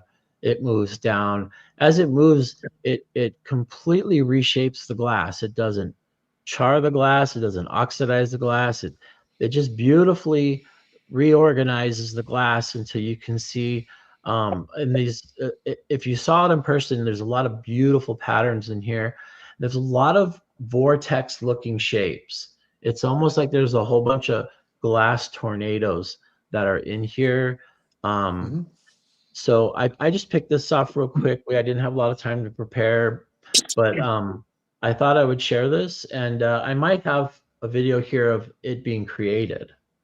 Now, I think that this is probably much more significant, especially when it comes to measuring things, than we even realize, because this is literally a three-dimensional record data set. So, you know, if you're able to, you know, measure all those relationships between those points and the geometries of them and all that sort of stuff, again, that is data. And, that data could really show a lot about it in the end, show about what the inside of it is actually like, you know, more, um, realistically, than because that was inside of it and then it locked in that information. Yeah, totally. See what I mean? That, Oh yeah, that's that's the yeah. point. It's locking in the information from the local area. It's a complete storage device of all the physics that occurred. Complete record of it. That's exactly. Now the diameter of the tube is about 2 millimeters, so I have to use something to magnify it. That's why it's not that great of a picture, but I tried running a laser through it. I tried doing different things, but I couldn't. It's just too small. So I'm going to be working on creating a much thicker one. I like to get something at least 1/4 of an inch or greater, and then I can start some light experiments, maybe to see how light going through it can maybe show some of the data. If that makes sense.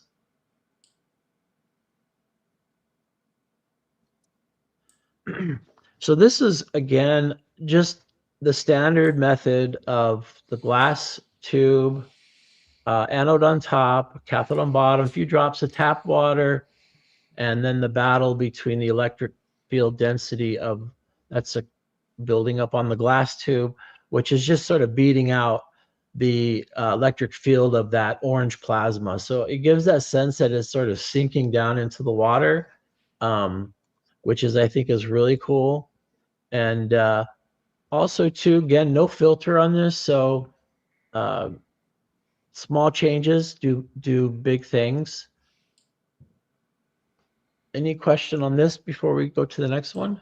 That's really cool, Tom. It's like dancing fire people. It is. I think you made that point, that idea of it almost looks like Hebrew letters, Yep. Yeah, that was the one, right? Yeah, it does. right? And you can kind of even see it stops, and you could probably look up, that's close to a Hebrew letter right there. It's really interesting. Yeah. Good I observation. also felt like that is a partial combustion event too, which is kind of interesting. Like a partial odd combustion event. You think it is a combustion event? Part thinks it's partial combustion. I mean, that makes Like sense. you have an excess of unionized hydrogen rising up, and Right. then it's igniting, but in a structured way because of the environment, and then because the RAV is actually formed, and you have the dual fields, it's kind of Yeah. just being confined. And that's weird because combustion is usually explosive, which means that you would expect a pressure to come out the top like that. Right. And I think that because it's confined and it's structured, it's not doing the same exact thing. I mean, fire is plasma, all in all, anyway, Right. right? But I think that's sort of a possibility. Like, Yeah. Well, you can see the water below. That's electrolysis. Yeah, there's some boiling, but there's electrolysis there. So the electrolysis is, I mean, that water shouldn't be super hot. I don't know if it is or not, but I mean, I don't think it's boiling hot, no. that's what I'm saying. When like boiling, meaning yeah, you have your gases rising up, and the gas with the cathode is going to be hydrogen. So Right, right. Oh man, sorry guys, I'm not current on your chat here. I'd be looking for questions. Sorry about that. we've been kind of calling them out a little bit. Yeah. So this is one of my favorite videos. I don't know why, but I'll put this on in the background. So what this is this is the glass tube inside of a glass sphere that's hollow. Put a little bit of tap water on, and then just when it's just the RAV right here. I don't know why this looks so peaceful to me. It's just this. I love this, and I don't know why. Again, Now I'm dripping water on it to see if what the RAV does, as it's dancing just above there, and it's just swimming along in the drops of water, and we're getting that now, the shaping of the water vapor as the drops are being applied. And I think I'm going to see if I can freeze frame it here. Let's see here. So this is, let's see if I can do this.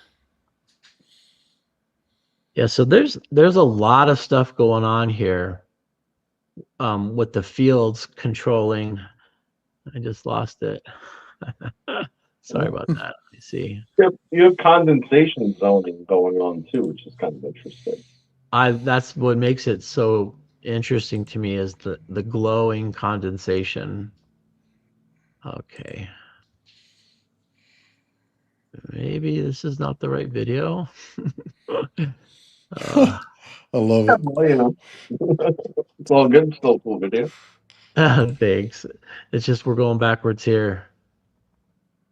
Man, I thought I saw something really cool. But yeah, this one, I don't know why. It's just really, really pleasing to the eye. And let's see if I can find that, what I was looking for. There we go. So there's a lot of this going on, and I'm wrapping these glass tubes now in wire because it increases the surface area of the glass, and then a whole lot more water vapor comes out, superheated steam, and then the plasma interacts with it, so you get to see a whole lot more of what the fields are doing. And this is kind of some of the shapes that you'll be catching, and so I think it's just pretty interesting that something as simple as increasing the surface area, adding a little bit extra water, and all of a sudden you're seeing the plasma shape. At first I thought this white line here that's next to the anode was self-organized water that's ionized, but then I discovered I'm dripping the water. That's just a drop of water that's reflecting the light.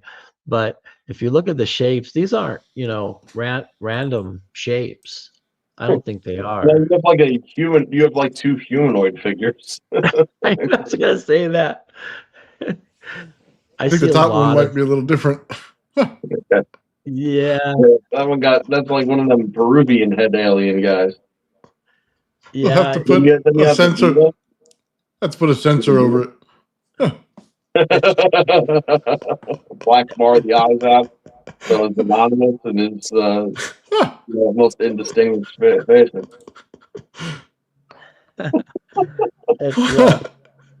It reminds me of. I heard that aliens, they ran around naked, but I also heard they ain't got no junk, so it's fine. Oh no. And if you like talk shit about them, they're telepathic, so they read your mind. They know. Oh my goodness. We're just a little off topic here, just a tad. Oh, I gotta hear you laugh there, Shawn. That's great. That alien has a fat, asexual, non-genital area. I just thought it was a big foot. All right, come on, it's a big foot. Okay, we'll take your word for it. Yeah. Oh, let's see here. Get some more patterns to Joe to help us laugh here. Patterns, my favorite thing. Let's go. Yeah, this one's. Let me see if I can do a little bit of quick reverse action here. You have light showing up in the left-hand corner, upper left, in the ball. Yeah. You see it? Oh. You got two red, two blue? Yep, I see it. Is that a reflection of something that you got going on, Shawn, or what you got? I don't have a blue, definitely. And yeah, I have a red, but again, it's faced away, so no blue, and then a deeper red is one light faced away from it. So yeah, it shouldn't be. That's interesting. That's something you got later on when Play it. You've been having a lot of that show up lately in the video. I don't know if you noticed that. No, I'll be looking for it. Thank you. Yeah, good catch. Interesting. One thing you'll see too is the RAV here has like a little bit of a pocket, air pocket that kind of builds up around it and then releases. And I was going to ask, Nathan, Joe, do you think that's electrolysis that's creating that bubble? Yeah, I would think so. You see it pops. Yeah. Oh, look at that. Pop. Mhm. Blows up. Ooh, Pop. Blows up. you can see it pop. Look at that. Yeah. Uh-huh. Actually, that's the interesting thing is, okay, this is good. Okay, this is good because when you drop it on there, okay, I don't think it's electrolysis now that I'm looking at it a second time. When you drop it on there, it's the same thing that happens, okay, if you were to cascade water on top of a spinning ball, which is basically kind of what the field of that RAV is. So what ends up happening is it ends up bowling out. And then because it actually kind of came into contact with the RAV as it was bowling out over the torsion zone of it, it literally just it instantaneously dematerialized some of it and then steamed off the rest. That's why it goes away instantaneously into a little puff. That's what I would suppose. I'm with Deadfish on this. It looks like cavitation. I mean, to see it again. That was my second guess. Was my there we go. I have Because to of the way when it explodes out and bursts everything out of it is why. Trying to get to where it drips water here. Let's see. Okay, water drop hits it. Another water drop. So this is getting water on it. You can see the ring there that it made. You know, it was like blowing it through the ring. I'd say you got some special smoke there, Shawn. I give you so much credit because I just don't know what possesses you to do this shit. Like I would never be like, oh, it's in water, a ball, this, that. All right, let me drop some water on it and see what goes. Let's drop some water high voltage. Yeah. I was gonna say, you saw how violent the voltage is that I work with. You're dead before you hit the ground. And Shawn, you must be a professional at peeing on electric fences. Yeah. We'll let Shawn go first in nature. See if it's okay. Oh my goodness. Oh. Yeah. It's funny. Again, I just, for some reason, it's intuitive where I just find materials and experiment with it. And these have been just my latest sort of low tech RAV experiments because I'm not in my lab. I've got puppy watch. My wife and I bought 2 puppies, and you know how it is to kennel them and let them outside and house train them. And this is a crazy breed as well. It's called it's spelled Cone Corso, but it's Cane Corso. Thank you. Yep. That would be phonetic, Cane Corso, but it's Italian. So it's the Cane Corso, and they're 6 months old and they're about 70 pounds. They're huge. Yeah, so that's been fun. So yeah, that's why I have a lot of these low tech. You see, hold on, do not click off. Okay. Now, the steam is important because it shows you stuff, right? Right. Now you see that you could see the counterclockwise helical and the direction that it comes off, and that's indicative of the spin. Of what's going on. So you could literally tell the direction in which it was twisted as it formed. As it goes away, it's still in that twisted form. Yeah. Nice. There's a question mark. You see that? I told you got some great smoke there, Shawn. Got some special features to it. That's right. That's right. There are those like lines again. Not sure. Wow. See, yeah, again, there's There those they are lines. again. Mhm. Oh man, somebody showed that on a video just recently. Coil UFO channel was showing that, and they didn't know what it was, and here you are creating it. Oh, So cool. interesting. Well, It it's like is. Yanni says, lots of MHD here. I agree. Well, Nathan and I were talking about that before the show today. This Oh yeah. the fact is that the RAV itself is like the epitome of magnetohydrodynamics, and it's a total analogy for spinning mercury, like they like to do in MHD.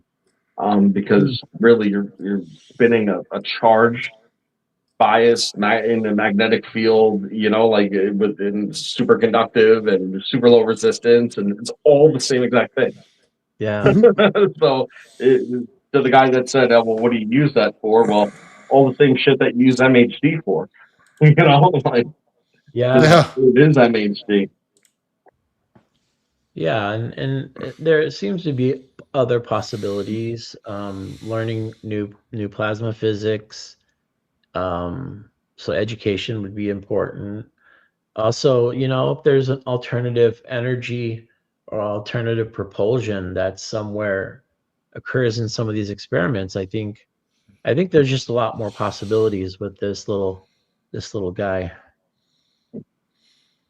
Well, Egon saying in the chat, wouldn't it be a kicker if the external environment impedance that determines the gas flow?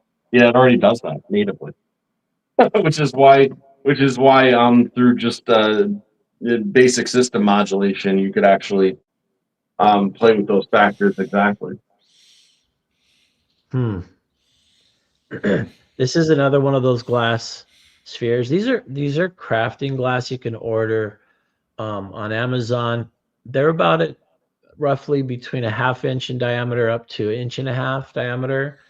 And here's one of my experiments where I'm filling up with tap water. I got a little underwater RAV there going on, Mhm. and the bubble pattern there has similarities to the bubble pattern that is formed on the glass permanently. And so I thought that was interesting. And you're seeing this big slinky coil on top. It's about 50 winds of copper wire. And what I'm trying to do is see if I can remove high frequency noise or maybe stabilize the frequencies. And so I try different coil dimensions for the anode. And so this is kind of just one of those. And you got a little happy RAV down there. They can blowing bubbles. Yeah, look at all those. Oh yeah, that's a lot. There's order in those bubbles. I mean, did those bubbles, when you get up close to them, did they have individual plasmoids in them or not? Because those ones are rising, so those kind of look like electrolysis bubbles. Hmm. Because you've had videos in the past where the bubbles are not rising and they have plasma in them. Yeah. Hey I'm guys, not real sure. quick, I just want to shout out Jarvis in the chat. Right on, hey Jarvis. Hey, Jar Jar. I didn't know I was presenting either. So, And Mike Faraday's in the chat too. Right on. hey, so many good guys in the chat. You're all great in the chat.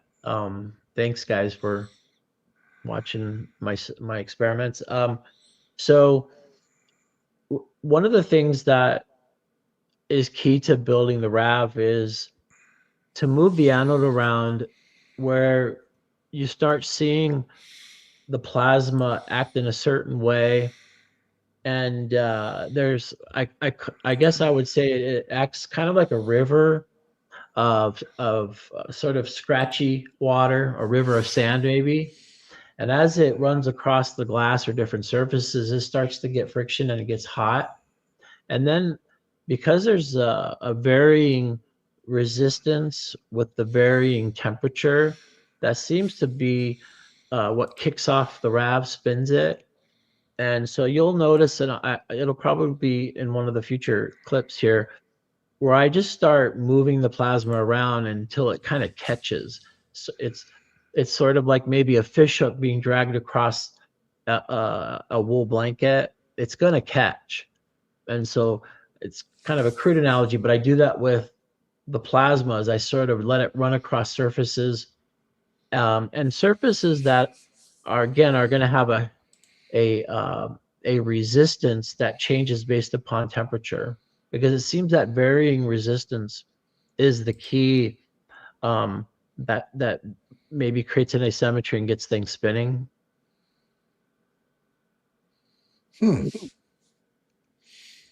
I mean, So I'm looking at this configuration now, and I don't know. The responsible part of me. Oh, okay, it was the last configuration, but oh, sorry, you want to change back? no, it's okay. You don't have to bring it back. But I mean, that was off-putting so much hydrogen that I mean, and it's not being off-put or captured in any way, and it just screams danger. I'm just saying. Like it just screams danger. I've tried to light As- those bubbles. They don't light. Trying to light it, Sean. I did. I did. Now the cigar I used to test it, it did get brighter. The embers did get brighter when I put it in there. No. Well, that means you're getting nothing. That's what that means. You guys caught me there. I was going to say something. Oh, I just want to say thank you, Ulysses, out there, man. 5 Old Men Build memberships. You're awesome, brother. Thanks, Ulysses. You're great. More people that are going to get to see how much weight the gravity flyer loses. Oh yeah. Oh, I'm sorry. Am I taking up your time, Nathan? No. That's not today. Oh, I see. Okay. So this is one of those surfaces where I just thought I'd try to run a RAV on, and it's like a flashlight lens, halogen light. What's interesting is that the RAV cracked the glass, and I don't think I have that video, but this is this right here, this little dancing arc here at the bottom, that's capacitive coupling, because I guess the reason why I say it's capacitive coupling, it's kind of neat. It starts inside and then it jumps outside. Here you're going to see it move, because it doesn't leave any marks on anything. RAV leaves marks everywhere, but this doesn't. And if I get to the next video, I hope I still have it. I'm going to have a magnetic ring around it, and the plasma dances on the magnetic ring, and it doesn't heat it up, doesn't etch or leave anything. And so so there's this sort of visual capacitive coupling going on here. And there's just a dielectric plate in this geometry of this flashlight, halogen light, I should say. Now, I'm going to throw it out there, and I'm not like, obviously, first of all, it's impressive that you got any sort of stability out of, the plasma in the first place. I mean, I think that borders, it is a RAV, it's kind of unstable, it's kind of not, the frequencies are off. I think that has everything to do with the fact that you have a concave reflective surface behind it, frankly, because it's just not the conditions. Would want to. It needs to be the concave reflective surface that does the prismatic splitting. It needs to be that, right? So if it has that externally on it as part of its energy system, I think that would throw it off to lead to instability. Hey guys, real quick, I want to say thank you to Ulysses again. He gave $10 as a super chat. Thank you very much. Very generous. Thank you. Thank you, Ulysses. I appreciate that. That's not $10. That's 10 pounds sterling, man. 10 pounds. Okay, sorry. Nice. I forget. Yeah. That's a lot of shipping, like to ship 10 pounds sterling overseas. And if I pull this anode away, a beautiful RAV forms on top here. Very consistent teardrop RAV. I just didn't grab the right video. Hey, Sean? Yeah? Next time, take out the lens and do it right on the bulb. And I say that because you're getting deeper into there, and you're getting a light spectrum coming out of the shell there. Mm-hmm. And I have a feeling that it's going to send light back your way. Okay. Yeah, I'll do that. Good call. Good idea. So, I'm I was eating oysters with my wife out, and I created RAVs on the shells. and it's just something that's just fun to be creative with. This is a unique experiment. I'm working on trying to compress the RAV. Yes, I know there's compression, and there's two things I figured out how to compress the RAV. And one of them is there's a tube within a tube here. So there's two glass tubes. The outer tube is about a half inch diameter. It's those glass straws you can buy on Amazon, and you'll see a larger, a thicker coil at the bottom. It's not a closed loop, so it's just an open coil. Then I have a thinner wire on the inside, and that's many more turns of wire, and it's a closed loop. So I have a closed coil inside of an open coil with a tube within a tube. And then there's nothing fancy about the anode here. It's just this is actually an antenna from a thrift store. I took apart a satellite receiver and had these little weird antennas in it. So I grabbed it out, and it just has a little turn of wire in it.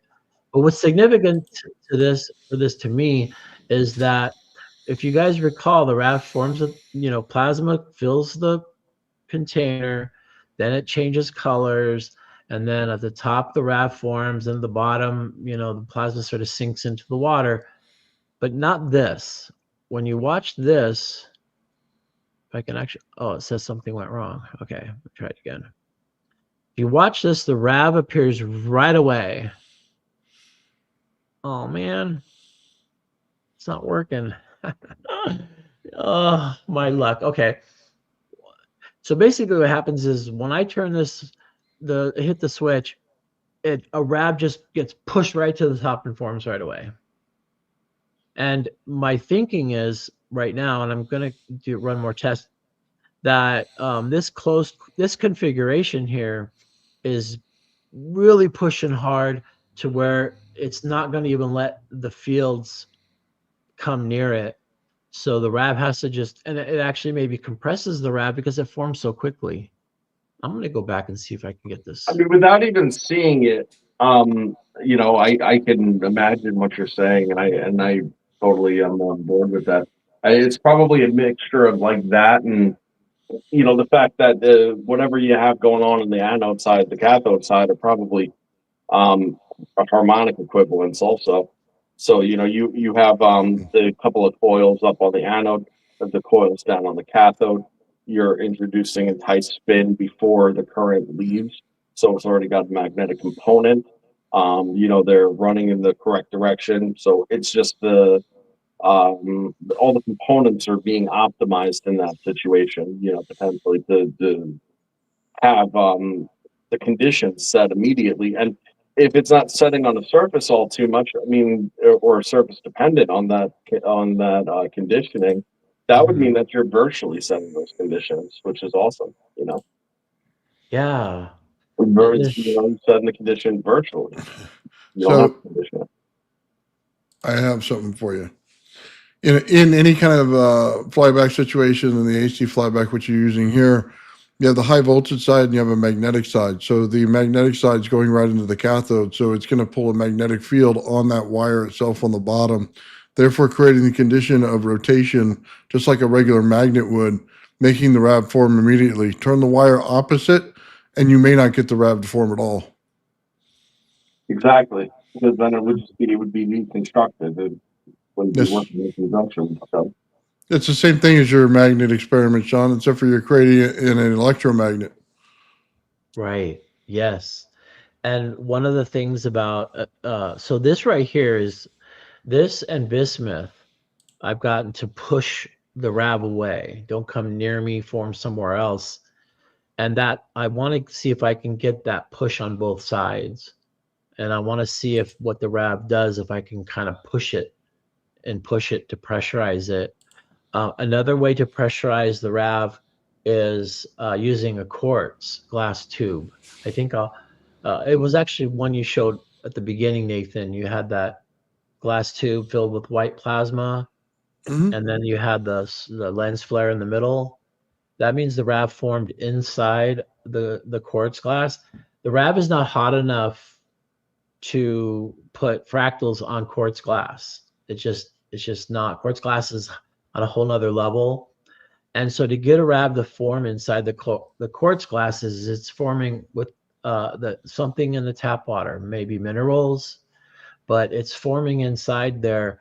And again, because it's not interacting by melting patterns into the glass tube, because it's quartz glass, my hope is then to say, okay, I've got it walled in on the sides, and now I can wall it in on the top and the bottom. Maybe I can really get some compression, see what the RAV does. What do you guys think?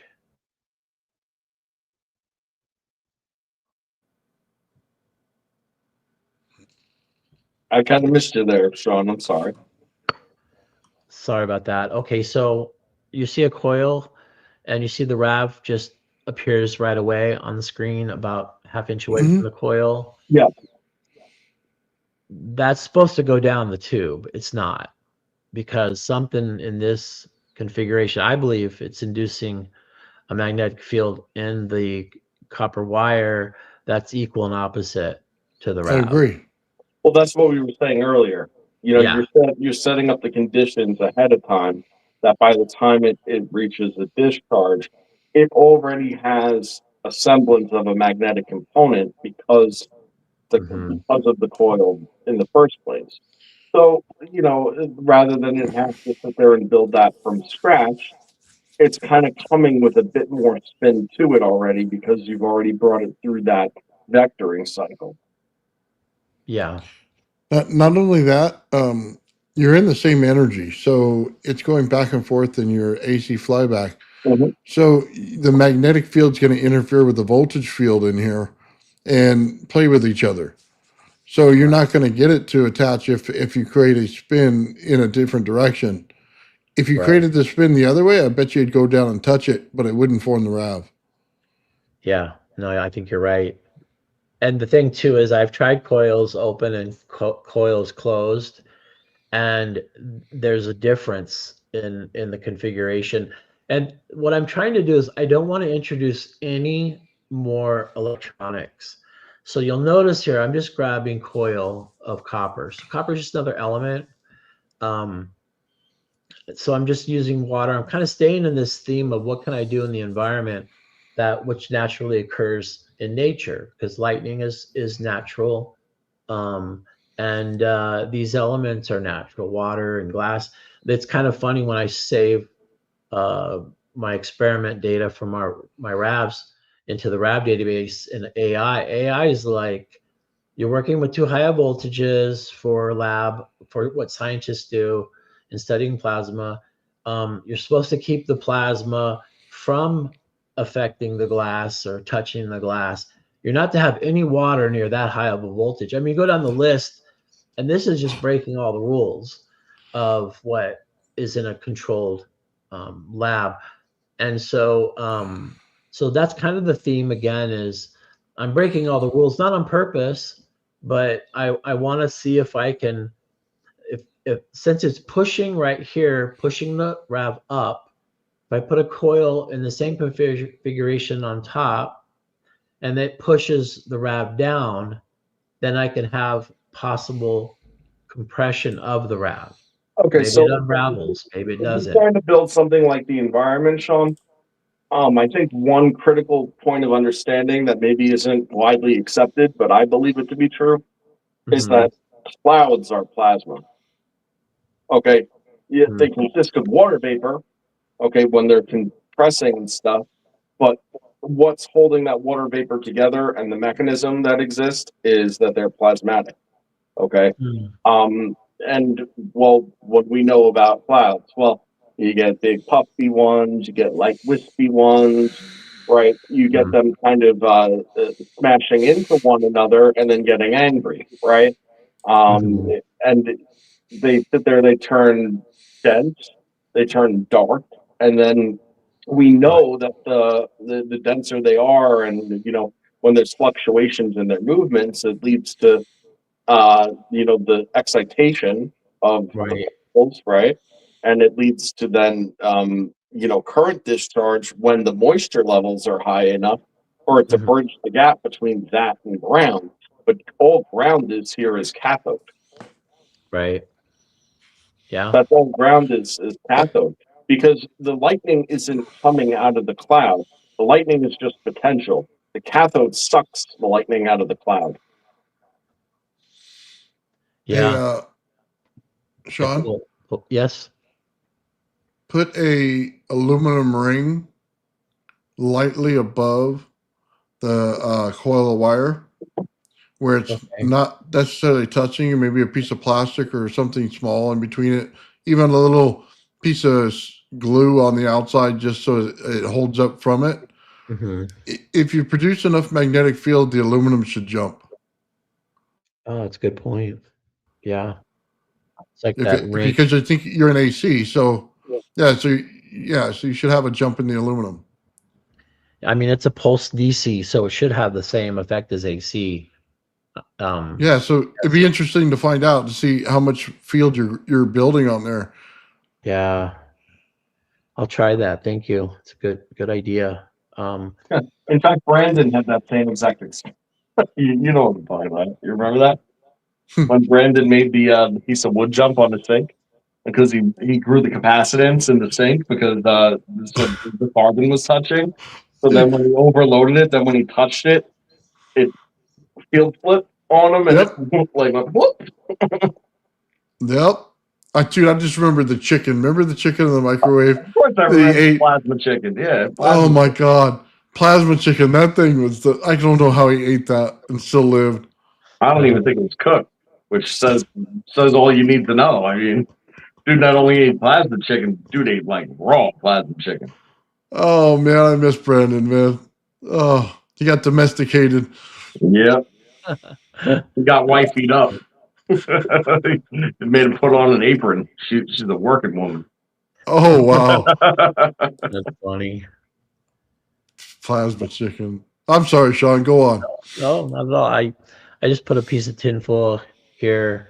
I'm sorry, aluminum tape, just to see what would happen. It still kind of had the same effect. The plasma did not go down the tube as we're always used to, because this is a closed coil. The aluminum here seems to be really interacting, maybe even not letting the RAV appear. Not sure how that slipped in. This was that really pretty dendritic shapes that you mentioned earlier. This is the actual video. And yes? How does that Sorry? mean? I love those things. They look like fire, but I know they're not. You know what I mean? Well, Where'd that's they what I'm go? saying. Well, it could be like a pseudo combustion event where, like, this is not how we're used to seeing it. You see the green light in the back? Yeah, I saw that. I don't have a green light Yeah. either. No. Watch. There it is. It showed up. It's getting brighter.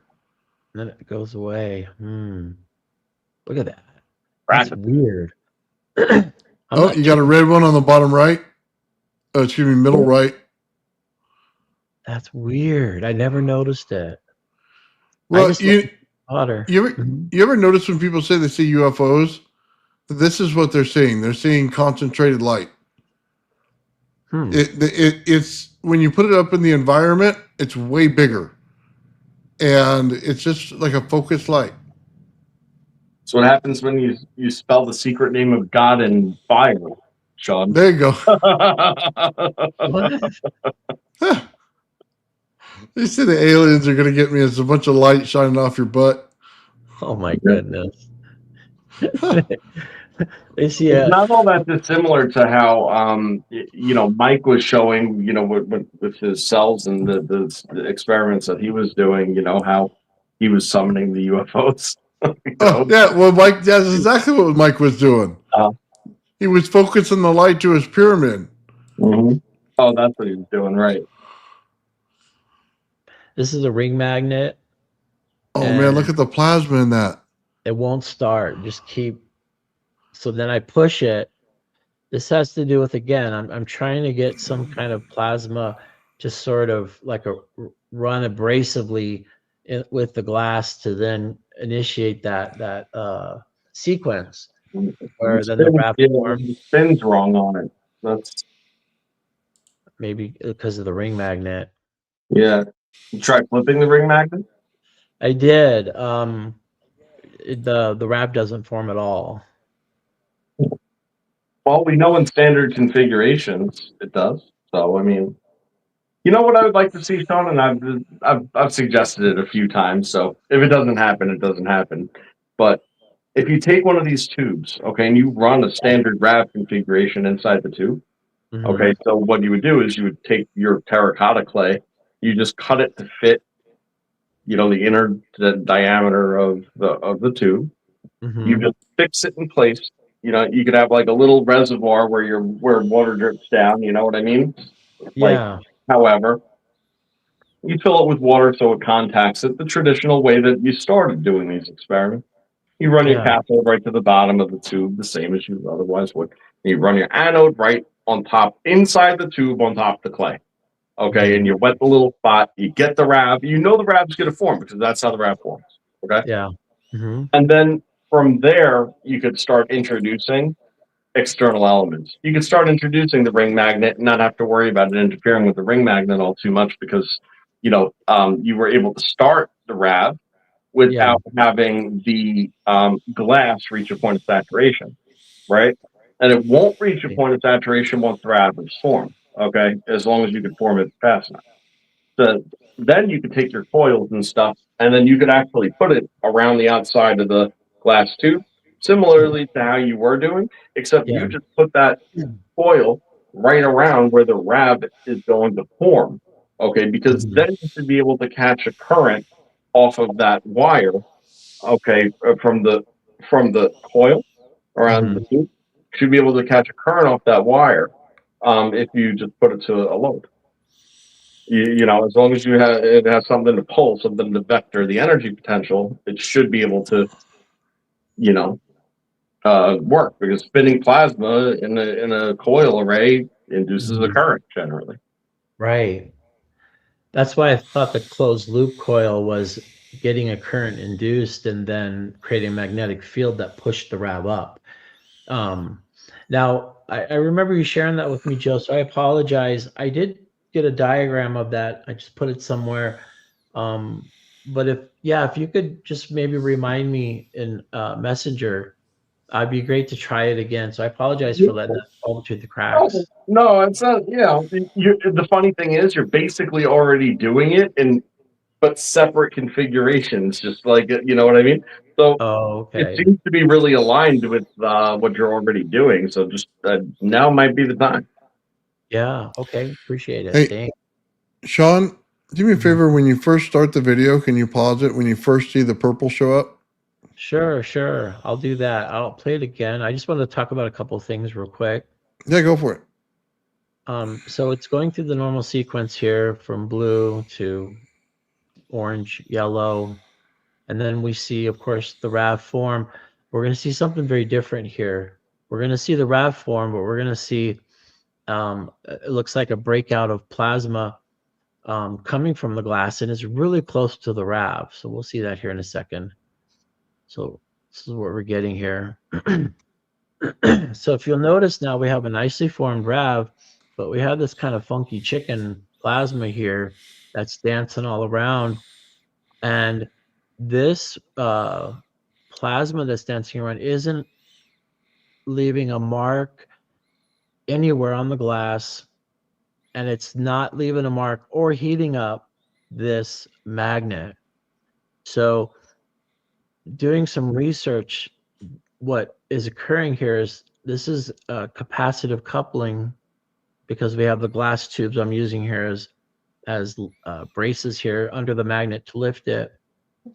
And what we're seeing is that the glass tube and these glass, sorry, I can't speak.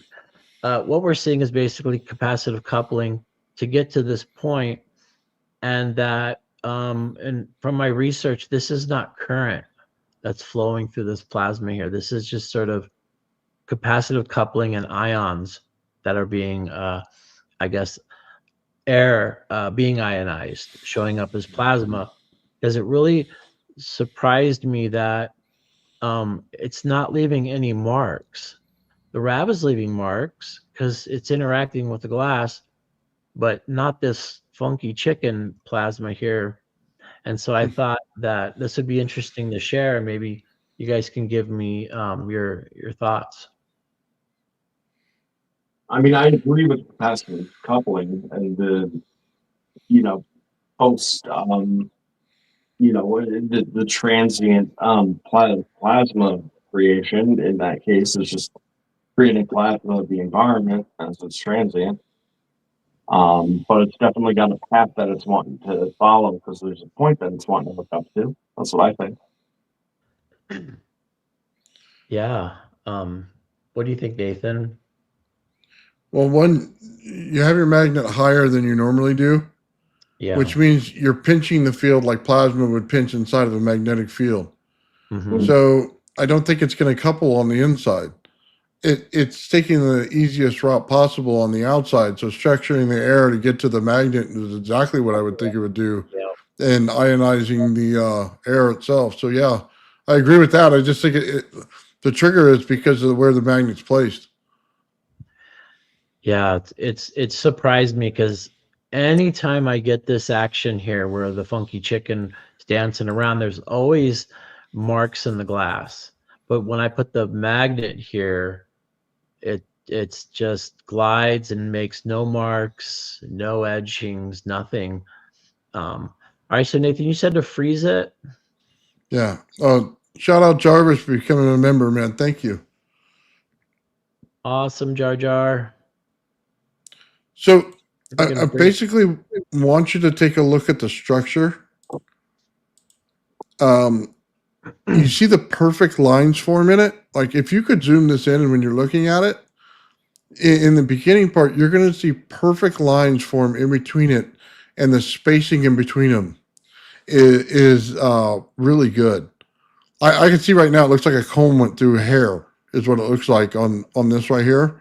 Uh-huh. It's so fine that they come apart like this. Oh, So, but I say that because most people probably don't understand this. If you take the distance between those lines and you make the lines instead of linear, you make them spherical, what you get is the round RAV and you get the zones coming out from it. But in this form, it's linear, so it's straight. So you're seeing the space in between them, and this is really fine. Yeah, I didn't see that at first. It's kind of an interesting look at that. That's yeah, you're seeing it. Yeah, I never noticed this. Very cool. That's dendritic. Looks like an upside down tree. you'll have to zoom it in and and take pictures of it. Yeah, I was gonna say I'll have to take some nice screenshots. By the way, guys in the chat, I kind of just jumped on and raided Joe and Nathan's party here. No, you didn't, man. You're the reason we probably still have a show. We ran out of shit to talk about 18 months ago. Oh, thank you. I'm honored.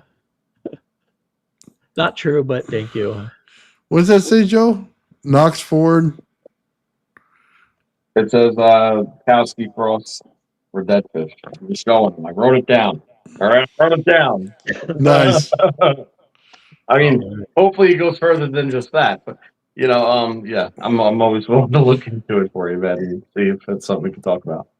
Hey, Shawn, you remember the tendrils you were getting out of your testicle a while back? Thank you, Lightspeed. Uh-huh. Compare those pictures once you take them to that. To the to what you pointed out at the beginning. Yeah. Okay. And then compare them to the tendrils you get out of AC in your testicle. I'm interested because I think they're going to kind of match up a little bit. Okay. One second. Sorry, I got doggies. What's it?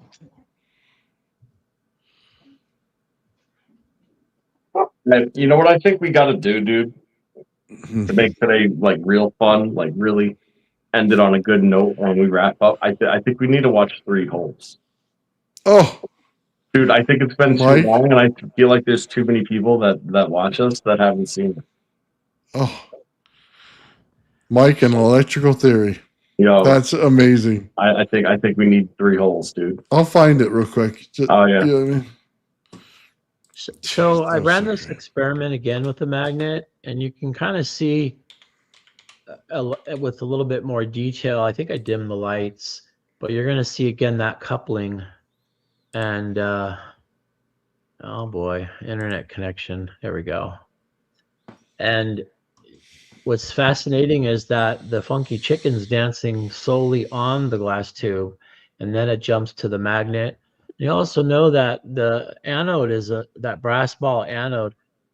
As it's forming the RAV, that water begins to spin. See that? It's cool.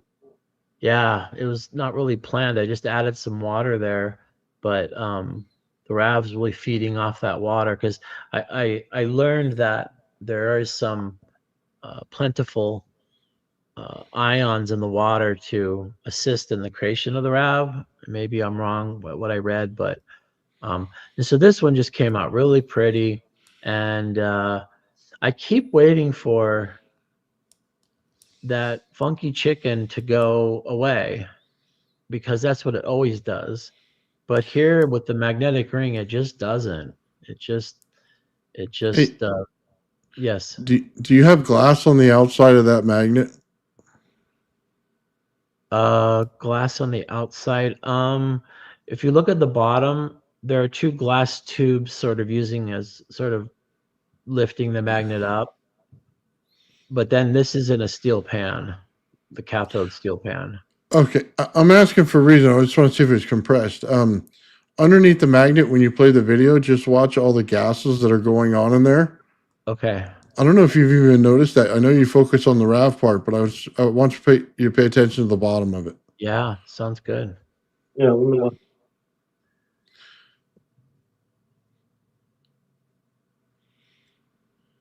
There's like an environment interaction going on there. And this is again, I think this is internet speed. Sorry about that.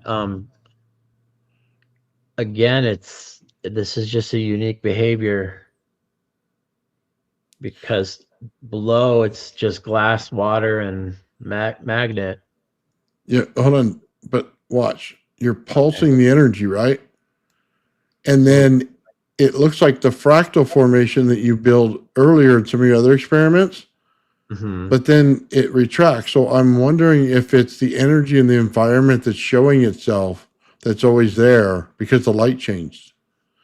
You're changing light and magnetic fields, you know what I mean? So you see what I'm saying, right? It looks like it's growing and then it's going back and then growing again. Are you talking about the light at the bottom of the glass tube? Yeah, directly under the magnet. Yeah, I see that. I definitely see that. Let me try to see if I can get this to be more detailed here. You can see it even when you're scrolling like that. You see it grow and go back. Okay. And you see it's coming out in fractal formation. See? Yeah, I see that. You got something going on there. Mm-hmm. And it doesn't look like gas. It looks like energy. Yeah.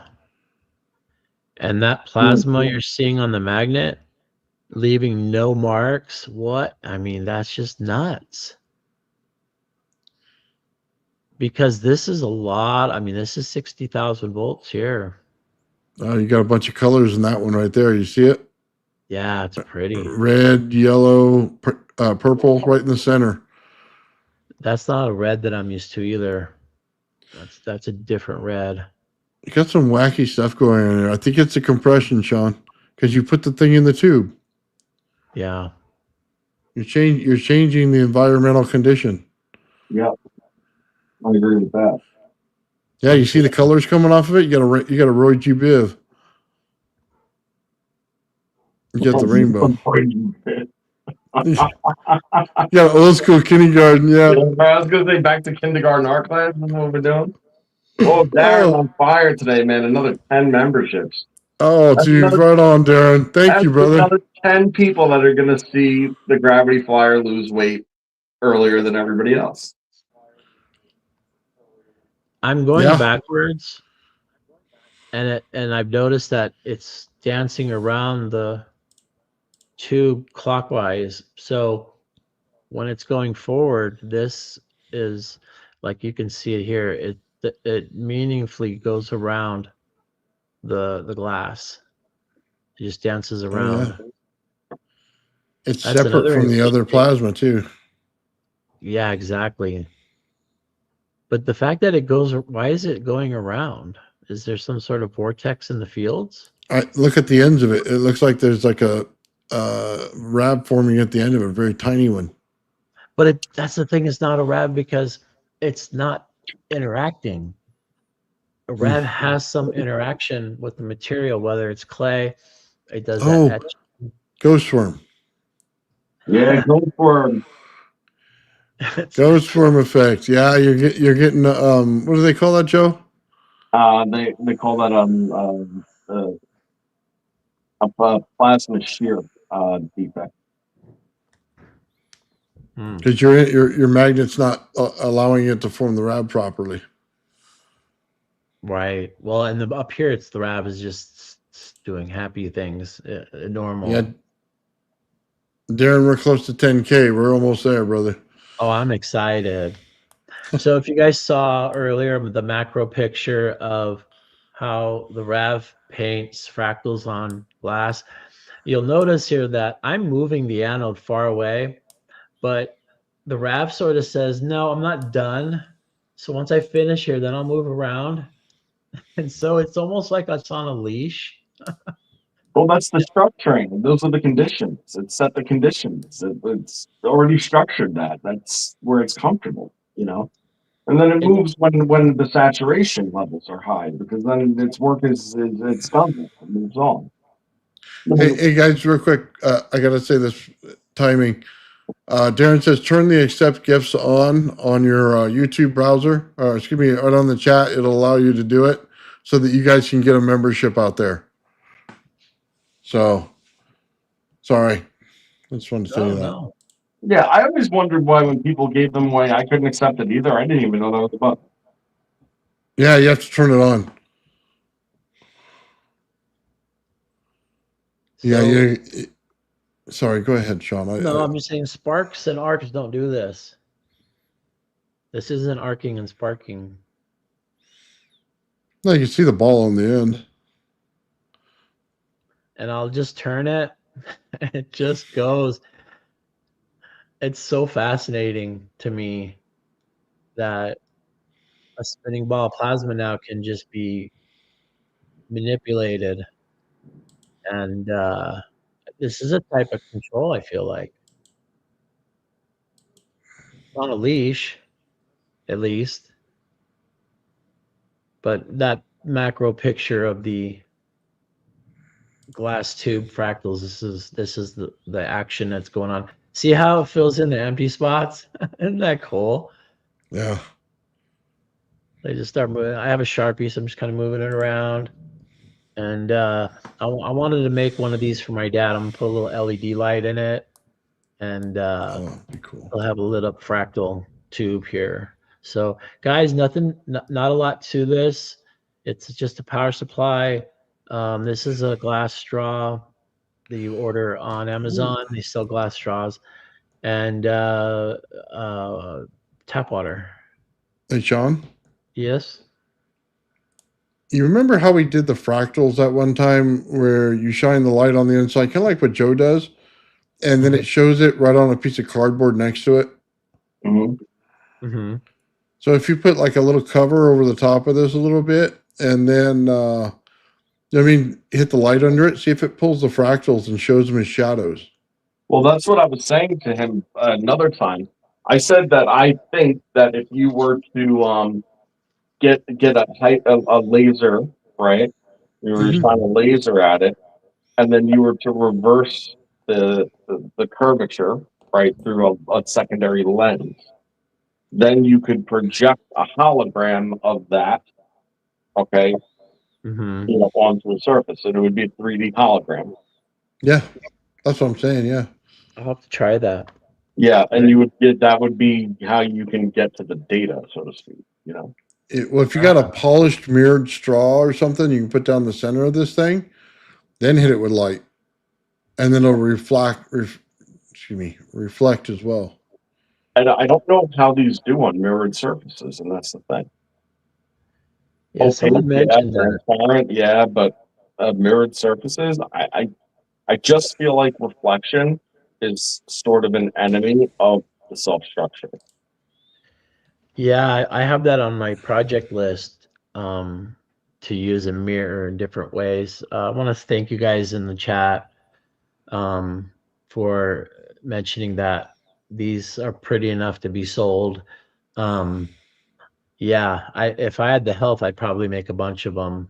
But yeah, I agree with you though. They are pretty. Also, too, I don't think that when they're teaching plasma physics at the university, that they're seeing this kind of plasma. I just No. don't think they are. And so this would be interesting because it's very simple to set up here.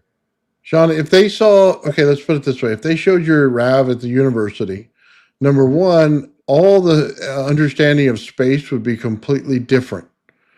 They would see things in a different way, how they build out, why they build out the way they do, the spacing and planets, all of it would coalesce into a unified theory. That's true. And that unified theory, like I said, is it's not too far off from where that physics paper is now.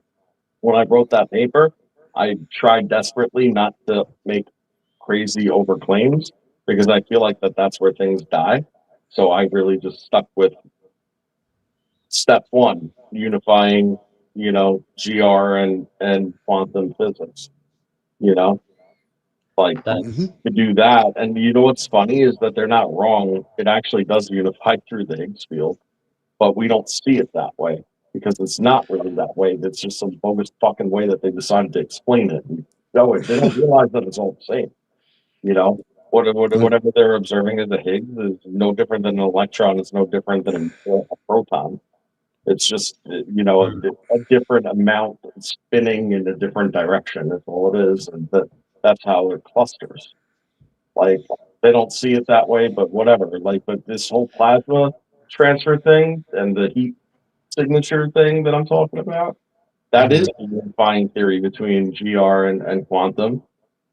And that is the Higgs field. That is exactly how that happens. But Joe, if you look at Russell's scale, the periodic table, it's telling you the same thing because you take the spin one way and then the spin the other. We see it as positive and negative, but really it's a spin bias. So Correct. when you take that into consideration, it's exactly what it's doing, but that's exactly why it's building out different elements because they're not allowing it to collapse on itself because with different rotational spins, you're available to build out more electrons from it. Yep, I've said it from literally day one of me being on this podcast, is that it's my belief that all fundamental particles are a result of sine wave shearing. Okay, deconstructive interference of the sine wave. And so if you cut a sine wave at a certain point and you disconnect the node and the antinode, just leaving a nodal point, and it has a directional propagation, what you end up with is something that is tumbling and chasing its own tail in a specific direction. And based on the amperage of the waveform, is also deterministic then of its size and how it can gather. And this is what they see as fundamental particles, is these two-dimensional waveform interactions that occur, or three-dimensional waveform interactions that occur in deconstructive interference, partial deconstructive interference. It doesn't knock out the whole waveform. Hold on. Shawn, can you go back just a little bit? sure. Thanks for explaining that, Joe. Jar Jar is working on a research paper to unify quantum with GR, and he's using geometry. So I just thought I'd give a shout out to Jar Jar. So Very cool. Yeah, no, I should talk to them about that on the side because mine's entirely geometry based too because it works off of dimensions. And the dimensions are geometric dimensions. I already have the entire paper written and published. Oh wow.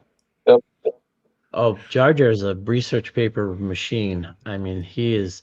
Yeah, no, I'm he's not. good at it, man. I've seen his stuff. Yeah, I'm not smart enough to read it, honestly. Yeah, well, I mean, sometimes I cheat and I get a little extrapolation, especially on the formulas. You know, it's like the formulas, like I get them, but like reading them is like not my. Oh my God. Hold on. Go back just a Yeah. little bit forward, Sean. Oh, forward. Just hold on. Just a tiny hair. Wait. From here to forward. Not too far. So do I go backwards or forwards? Backwards. Okay. Okay, look at the center of the ball itself that you're putting it into. Uh-huh. There's a formation inside of it. So you have to go back when it gets a little bit brighter inside there, and it's a little bigger. I can see it right there. There it is Oh. exploding. It looks like on the other side. Go back. Oh, I see There, it. Like that yeah, orange ball right there. This right here exploded. yeah. But you're also getting a different color formation in there. Remember those dots you get in the side of the RAV? I'm getting it Yeah. in Oh, there. that's cool. You can see it right there, huh? That Yeah. pink or whatever. That's cool. And before, when you the reason I wanted to see the beginning part was when you poured the water on it, you structured the water and the electricity went through the center of it. Oh, I didn't see that. Let's try it again. Sorry, guys, if I'm going too quick here. Oh, it's okay. I break these things down like this all the time. So the funny thing is, the purpose of this experiment was that there's a little tiny brass cylinder under the glass See, it bead. moved it. Oh yeah. Hold on. As soon as you put the water on it, your plasma direction changes. See, Yeah. see right there, it pulls right through the water. But when you put the water over top, it aligns it. So I'm gonna add the water, and then just jumps right over there. Yeah, it immediately moves to where the water is going. Yeah. But think of it as a conduit. So now, if you understand that, now you think of a conduit when you want to start this thing underwater. Mhm. You have to first structure the field where it attaches, then add the water enough where it stays. Hmm. See what I mean? You're going through the water. Right.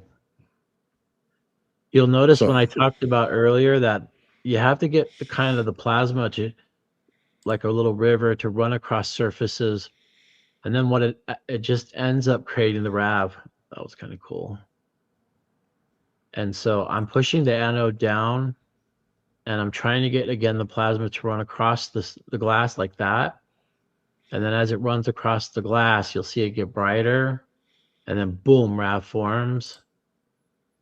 And what's really strange too is that why isn't it just running straight to the water? I mean, it's super close, and yet there's some kind of friction, some kind of field buildup on the glass ball that just says, "Yeah, I'm RAV friendly here, so leave me alone."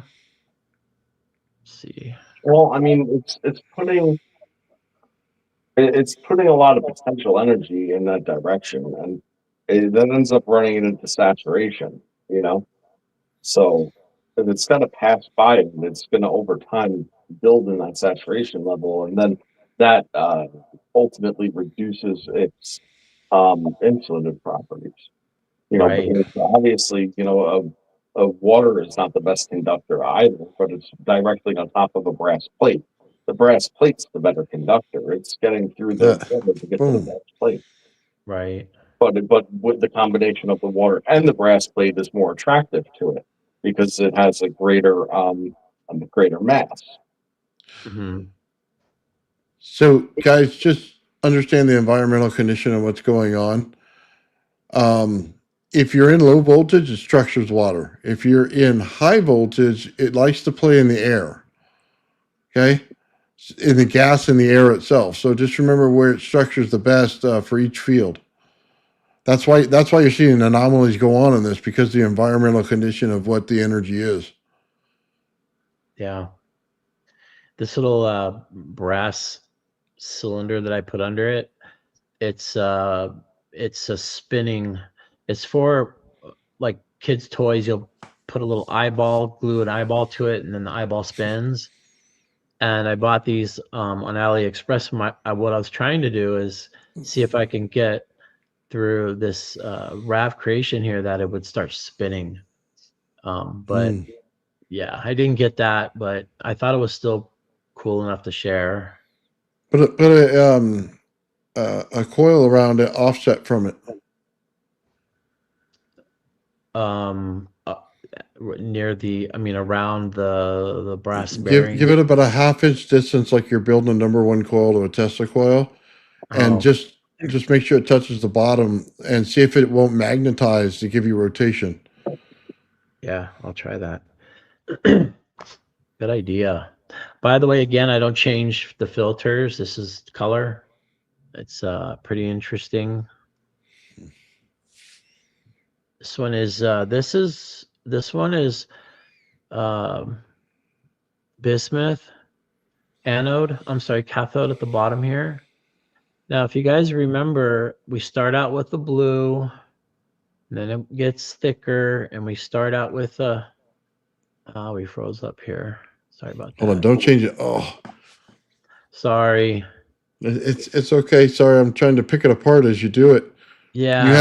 You had a yellow tendril one and holding it, and they were separate. They weren't intermixed. So you got RAVs going on inside those tendrils right there. You can see it. Yeah. Just like a magnetic field would do as soon as the lines cross. Right. And We you saw know, the same. it was very different. Yeah, we saw the same thing in Ken's picture when he shows it. Right. That's So another one. so there's a couple things that goes on here. I just want to share real quick, and then I'll get back Oh, to go your for it. Go ahead. analysis. Thank you. Is that you have this very slow, sort of not too much action. It's almost, sometimes the plasma streams are only almost straight, and that is only really occurs with the bismuth. Now, the bismuth, this is a bismuth shaped kind of like a plug, and the hotter the plasma, my assumption is the higher the stronger the magnetic field. And if you guys know anything about bismuth, it's diamagnetic, so it just repels or pushes away or refuses to participate in magnetic fields. And so the brighter it gets, the more it pushes out, because you do not get this gap here on any other of my experiments. You don't. This gap, everything is always hitting down to the bottom. So the hotter it gets, the bigger this gap. And so then what happens is it gets extinguished and it gets sort of back to blue. It touches it and then it increases in energy. The gap is there again. So there's some repulsion. And this is not similar to the closed loop coil, but it's showing that it's not letting things get near it. I'll just use that unprofessional description. But yeah, I've looked at this, and it's incredible to me that it has this unique behavior. Oh, right there. Right there. Okay. You see Did the I get left wrong? side, the purple comes down, and you see the orange wrapping around it as a separate thing. Right. It's like splitting the plasma streamers into energies. Yes, one's coming up, one's going down. And they're separate. I've Separate. not seen that before. That's a great catch. Right there. Okay, so let's see. Egon says try Google bismuth plasma spectral line. Watch the pictures; it matches almost 100%. Bismuth. Say again. The bismuth plasma spectral line, SPECTRAL. Spectral line. He says, look that up when next time you get a chance. Sean's done some cool stuff with bismuth too, because he got a RAV to form on bismuth, and the solid bismuth material, which was in a bit like a bullion state or whatever, like a billet, right? Um, it recrystallized and structured the crystal pattern in triangles on the surface of the material without melting it. Now, if you want to put your head around that one real quick, restructuring the lattice into its native crystal structure without a phase transition, that's Wow. pretty awesome stuff. And he showed that. He did it. It was phenomenal. I have the same thing. A bunch of triangles occurred Well, that's what I was on talking about, Sean. bismuth. Oh, you're talking about the one I had. Oh, Yeah, okay. I was saying you did that. Oh, I'm sorry. I thought you were talking about something Yeah. else. Yes, you did. Sorry. No, you're good. I'm not a good multitasker. But what are your thoughts about my theory here of that as it increases in the density of the plasma, it's putting out a stronger magnetic field, and then it's being repelled by the bismuth below. Does that seem like what's happening? Yeah, I could see it come right off the bottom there. Yeah. And So you, it starts touching the beginning immediately. As soon as you get a magnetic value, it pulls off of it.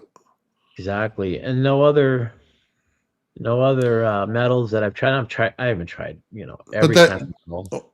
Hold on, but that explains this picture right here. Okay, it's basically, I don't want to say this. It repels everything immediately, super fast. It's a high reactance value that's going on in it, and you can see it by that tendril coming up and going around. That it's Mhm. forcing it back out. Okay, Yep. so when I tell you want to use a bismuth piece in the center that's liquefied as a, I don't want to say like this, as a RAV itself, then this is what you're looking for. You're looking for that field to build out because it's building out sheath lines. Okay, and it won't let it Right. pass. But that means that the value of it's so much higher than the original state that you'd be building out in plasma, though. And it goes to a shield or a bubble to create the highest value possible. That's why you want the bismuth in there like that, because of the reactance value. So if you put that on the outside of a craft, right? You said aluminum, bismuth, aluminum, and you ran it, that means that this value right here sets out a field in the environment that's way stronger. So Sean said That's why something you want it. really, really important. He says no other metal does it like this. And that's critical. Okay, because you know what else bismuth does like no other metal is that it solidifies from the outside in and not the inside out.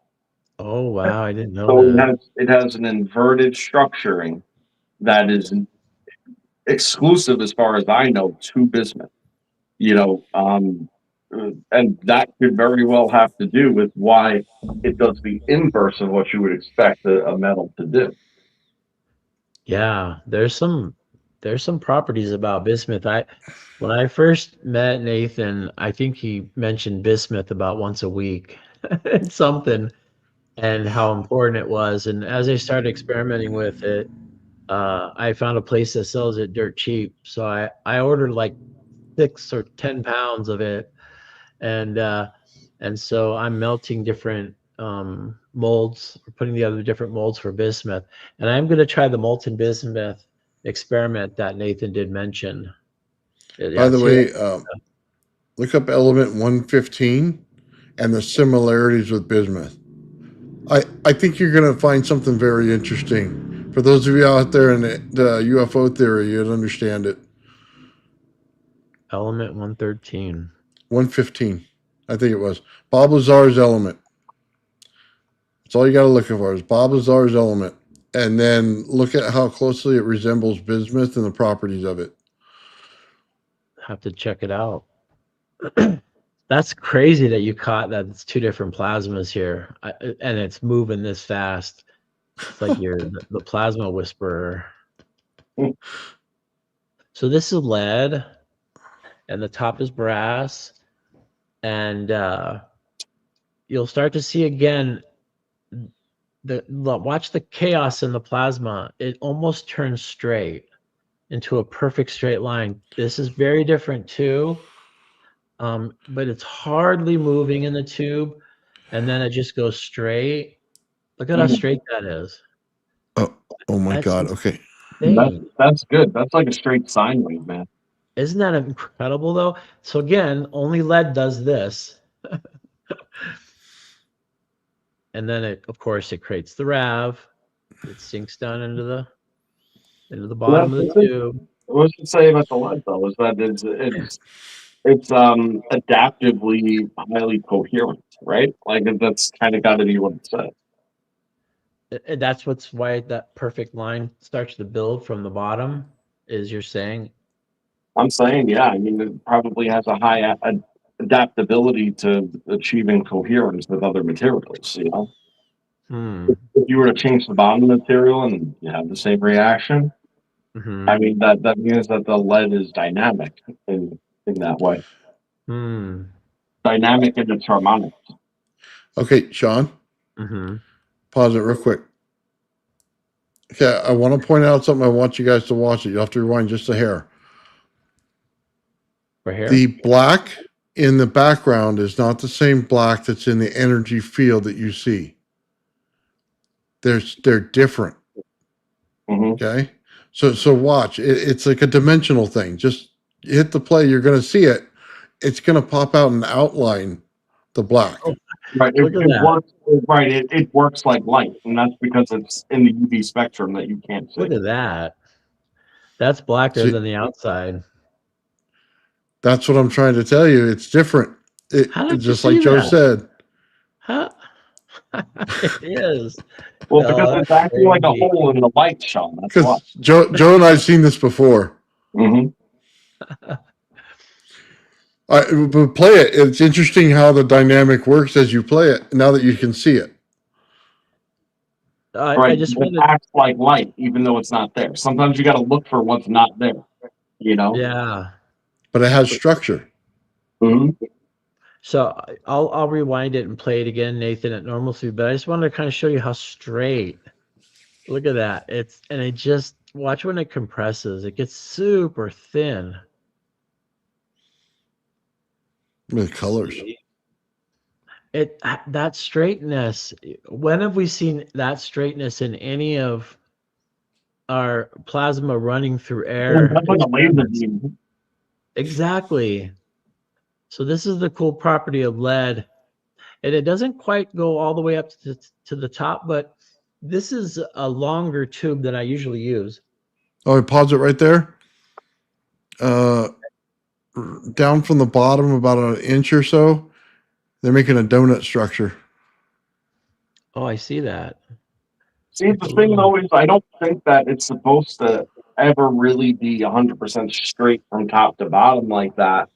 Just because then there's no variance in the energy exchange.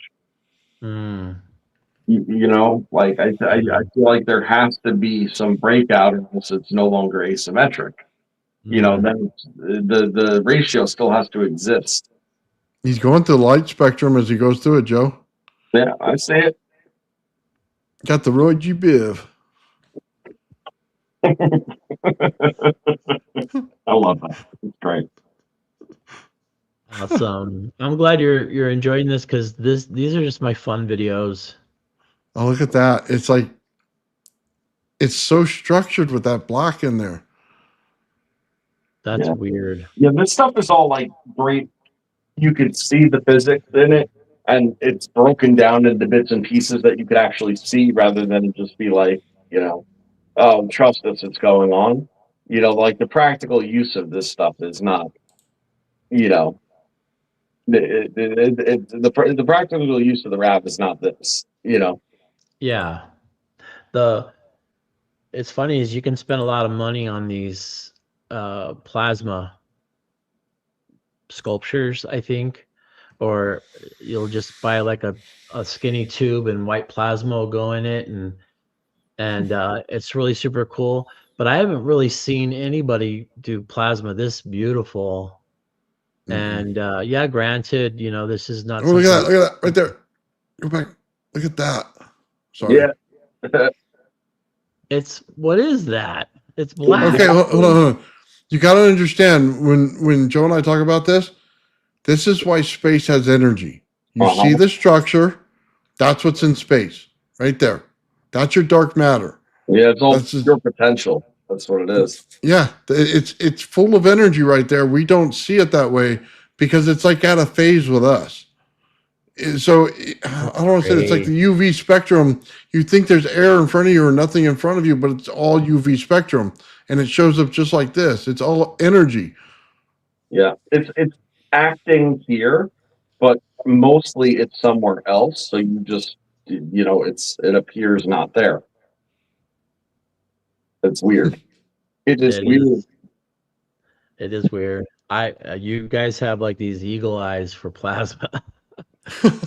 because look, this is before it, and then it goes dark, and then 2 frames, and it's this. So Nathan caught it in between 3 frames. Crazy. Well, so whenever you send a video to me, and I take the time on it, I generally watch it no less than 50 times. I Oh wow. generally slow it down frame by frame and watch that, a couple times over. I pick out specific parts that kind of stand out to me, and then I watch those repeatedly. I couldn't even tell you how many times, just Wow. literally skipping back and forth from frame to frame to decide what type of, photo manipulation that I want to do in order to bring out the attributes that might be hidden. Yeah.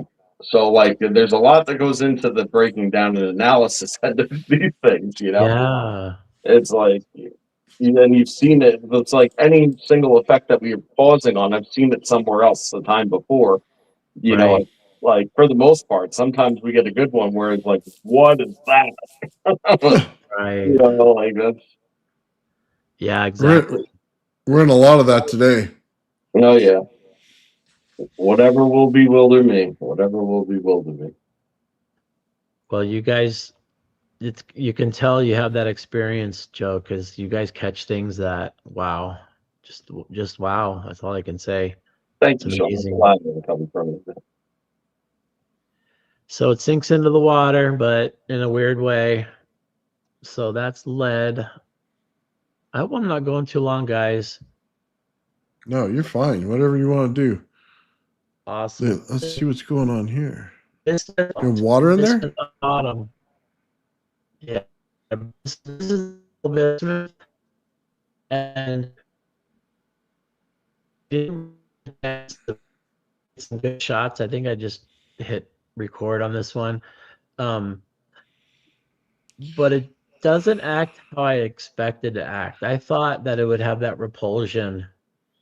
It's definitely a different pattern of plasma. And in fact, you see that's kind of looks like lead almost. But I guess it's worth noting at the beginning, the bismuth says, no way, you're not going to run in the tube. So watch when it first starts. Look at that. It just kind of pushed it right out. And so I had to keep, before this, I had to keep adding water inside because the bismuth was just pop it out. So it took That's what you wanted to do, though, man. That's the UFO use of it. That is. I was just gonna say the same thing. That's exactly what we wanted. to jump out like that, to push it all out. Well, you want to be able to bring in the environment and then have it charged, but then push it back out. Because then when you push it back out, there's no environment to touch the craft anymore. So the environment's pushed out from the craft, creating a bubble. Right? That's the idea. If you push out the environment, then your relative point of gravity changes. See, you're compressing the environment in order to get it. That's the point. You create compression, and it gives you a value that pushes away from it, which is perfect. Wow. I wanted it to physically push it up. You saw earlier, and I thought, oh man, if I could bring these together. But now this is a long tube. I switched to the long tube because I'm using a bigger power supply. Thanks, Aaron. Thanks, Pete. Thanks, Stefan, Steven. You guys are awesome. Yanni. I can't keep up with all the great guys in the chat. Thanks, guys. So, oh, that's it. So this was just a bucket of things that I thought were interesting, and I appreciate you guys listening.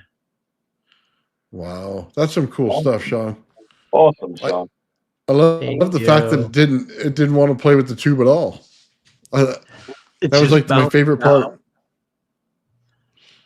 It's kind of funny because that was so annoying. I had to keep putting water in and then rerunning it, and it finally kicked. And I thought, oh look, it works. And you guys are no, we want to see it kick it out. Well, yeah, I mean, you know how many people that want to know this in anti-gravity research, what the bismuth does, and you like come across it like it's nothing and think it's nothing. And here we are all super excited because we know exactly what it means to the field. You guys are too kind. I love it. I honestly love your guys' analysis. It means a lot. I'm when I'm not well health wise, I'm still in the chat. I just listen though, so I hope you guys know that I'm still kind of a silent partner in this endeavor. Oh yeah, everybody knows, Sean. Everybody knows. You're the guy doing the work that gives us the ability to break it down and figure other things out. So Appreciate it. I really do, guys. Means a lot. I needed an outlet and a social structure and friends, and you guys are just, big thanks to Nathan and you guys let me on his channel and Joe, just you watching my experiments 50 times, like what an honor. man, I ain't got shit else to do. No, I'm just kidding, Sean. No, but like I genuinely love doing it. Oh, it wouldn't be Joe if he didn't give you a little shit. Yeah. Damn right, 100%. See the shit he tells me. Oh, yeah, that's right. It's how I know I'm loved. Yeah. How many times Nathan has heard, why the fuck are you wasting your time on this shit again? And can you just finish one goddamn project, please? well, just what Nathan's button is, just tell Nathan it's nothing but a donut. Oh my God. My God, I get going with that one all the time. Or my favorite thing to say to Nathan. Oh. All right, I'm not saying that you're wrong. I think I agree with you, but I think you're mostly wrong.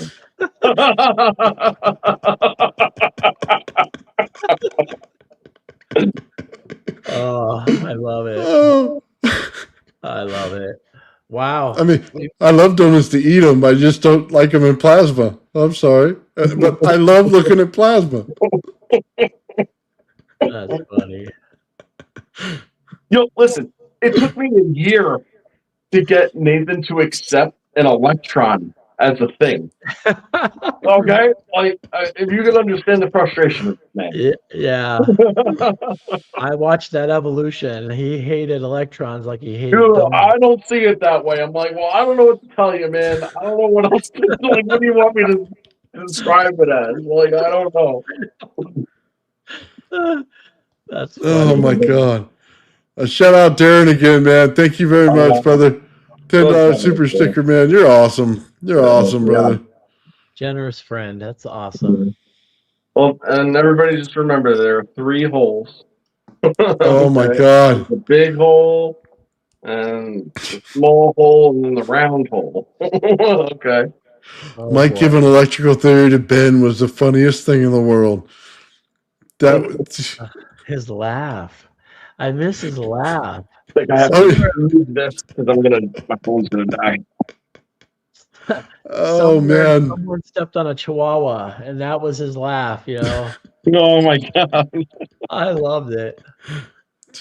Ben cracks me up with that, dude. No matter what he does in life, that laugh gets me. Yes. All right, gents, I'm fading here. I want to say thank you for having me. Means a lot. Man, thank you for coming on, Sean. It was good to catch up with you, brother. Awesome. Thanks, as always. Thank you. All right, love you all. Talk to you soon. Yeah. All right, bye. All right, guys. I promised Joe before the show would end. Yeah, man. We're gonna show Mike's 3 holes. A classic. Sorry, guys. If you're not into this and just into the physics, I'm sorry, but guys, we got to do it. It wouldn't be this channel if we didn't. I'm not apologizing for anything.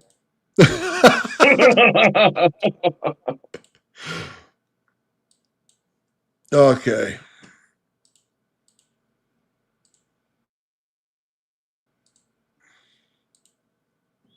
Turn the volume up. There we Mike, go. this is the captain speaking. Have you and Ben been able to fix the transporter yet? That's what I'm saying. I can explain to you very simply how to verify if that ground, the third prong at the bottom, the circle hole. I think it's 3 prongs, right? 3 holes. You're in Canada? I don't know. No. It's 3 holes. Yeah, it should be. So you have the ground. The third hole is the ground. So you could test that ground by. You have the 2 other holes. Are they the same size or is one bigger? I'm sorry. Say that again. You have a third. You have 3 holes. One is ground at the bottom, and the 2 that are at the top are the power. Are they Yes. the 2 holes? Are they the same size, or is one Yes. bigger? No. They're the same size. Same size. So it's 2. You're in Canada, No, I'm in Michigan. Michigan.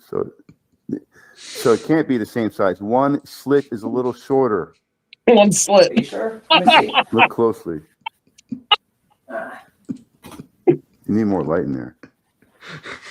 Oh yeah, you're right. I'm sorry, Mike. Did you say you had the transporter fixed? Put the voltmeter on AC 120 volt setting. Put one prong in the ground and the other prong in the smaller hole. That's your hot line. And if you get 120 volts, that ground is working good. If you don't, you get less than 120 volts, like 90 or 80, your ground is probably no good on that plug. That could cause a lot of issues for the circuit too, by the way. Well, the problem is this only goes up to 10 amps and then it blows. No, so- you don't need amps. You just need 120 volts is what it should read. Okay. As long as it doesn't blow my fuse. Put it I'm on good. volts, not amps, volts. 120 AC volts. This should be good to 250 volts. So we should be okay. Hey, Gerald, come here and listen to this. I can't tell if they're fixing the transporter or not. Right. So now put one prong in the ground, the other prong in the smaller hole, not the bigger one, the smaller. Does it matter which one is which? It, that's a tough question. It kind of does matter. If the bitch But anyway. screams, you have the wrong hole. Wait, then. so okay. Of the 2 holes, other than the ground hole, of the 2 holes that you have there, one is smaller. That is the smaller hole is the power. The bigger hole is the return for that power. The negative. Okay. Yeah, you don't want to use that to. All right. your So ground. You wanna real check quick the before I power. electrocute myself, Mike, which You're not going to. hole do I stick this in? Don't stick the plug out. Just stick the probe. Sit on it, Ben. Sit on it. The probe has two prongs, 2 metal. I'm sorry. Put This one one got prong in really- the ground and the other prong in the smaller of the 2 holes that are left. But it doesn't matter which one is which. No, it does. One of the probes, you have 2 probes from the voltmeter. One goes, no, it doesn't matter which one of the 2 goes in the ground. No, it doesn't. Okay, Yes, so I could but- put the black one in the ground and then Yeah. the red one in Black the one in the slot. ground. Yes, you're sorry. No, it's okay. We're talking about putting things in holes. Yeah, easy to get confused. Black one in the hole, Prefers a bro. certain one. So yeah, if you Totally don't Ben's see a job. 120 volts right away, Finding the just black wiggle one it right in around the till you hole. get a good connection. You should see either 120 volts or like less than that, like maybe 100 volts.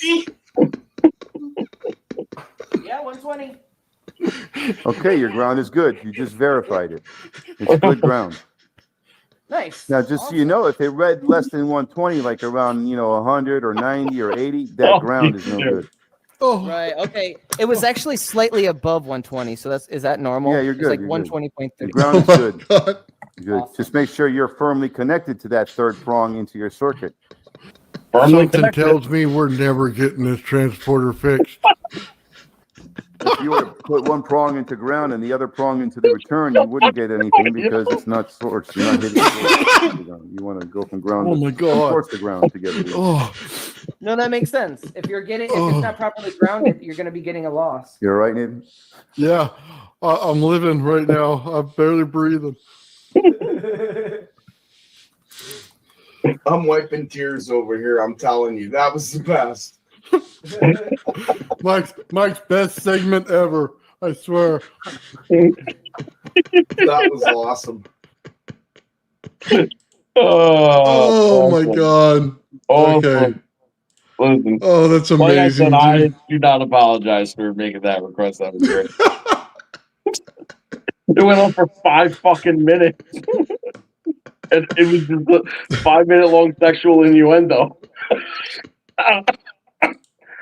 Dude, oh my God. The best visual was Ben's over there on all fours looking into the light socket. You know what I mean? And then he's talking about the holes. Dude, I just die laughing. Yeah, you gotta stick the black one in there. And then, like Ben sitting there being like, "Oh, come here, Buckeye," like line her up. Oh my God. We love you, I'm Ben. going straight to hell. All right. Oh my God, dude. Here. You freeze up. There you go. Oh man. Thanks guys in the chat, man. That was we needed that after a while. It's been too long. Oh. Oh yeah, good comedy. Good laughs, man. Yeah, those were the days before people got butthurt about it. I have no idea what that was about. That was ridiculous. Oh. Yeah, we'll have to do that every once in a while, man. So Yeah. oh. Right on. You might have to take a trip to find it convoluted. I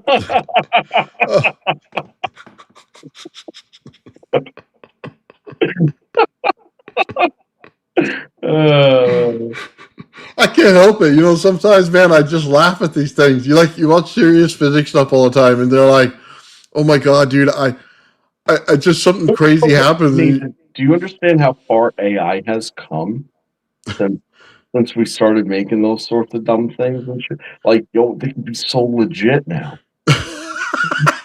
do straight up voice clones on people. We may say whatever we want. Oh wow. Oh yeah. That'd be terrible. Magic wand. The whole thing was, he kicked in his door. Yo, we can make some really good ones. Funny. dude, it didn't even need it. The content for Mike was just unreal. Give me your magic wand. No. Give me your magic wand. No. It's my magic wand. Do you remember Mike brought on this big old toroid like this, a big old donut, and Joe's over there talking about throwing hot dogs through the hole? It's like a carnival game. Oh. Or the one where we were tripping out on shrooms on the planet. Dude. With Bernie, yo. The best part of that entire thing was Bernie went on like this rant, and then you were like, I didn't understand a single word he just said. Nobody did. Oh man. Oh. Yeah, Jarvis says Nathan's hot dogs. That is right. Nathan's hot dogs. I mean, listen, they're good hot dogs. I like Fabrics a little better, but Nathan's hot dogs are delicious. Oh my God, dude. Incredible. No, they're the best. Oh man. All right, guys, we're gonna end the show. I just want to give some thank yous out there, man. Darren gave 5 Old Man Bills membership. Right there. Ken Ladier is a new member on the show. Very much thank you. Darren, $20 sticker, man. Ulysses gave a 5 Old Man Builds membership. Hell yeah. And then Ulysses, man, is that pounds, Joe? Is that what you said it was? Yeah, that's pounds. Okay. 10 pounds. And then Vortex Jarvis out there, man. We love you. Saw you last week, man. Totally awesome. Hooked us up, man. He became a new member. And then Ulysses out there, member for 7 months. Right on, brother. taking care of me. And then Darren again gifted old man Biz membership 10, man. Right on, brother. And then Darren again, man, $10 super sticker, brother, coming in hot all day, brother. I appreciate that. They're like the Oprahs of our channel. Yeah. You know, you got a membership. You got a membership. You got a membership. And like Darren says, just make sure you go on there when you guys come on the show. If you didn't do it this time, make sure that you accept gifts on your channel so that you can get a membership, man. That way it's all taken care of for you. You get to check things out. It's going to become important in the next couple of weeks because we're on the Gravity Flyer again. And I have a video coming out probably Tuesday or Wednesday.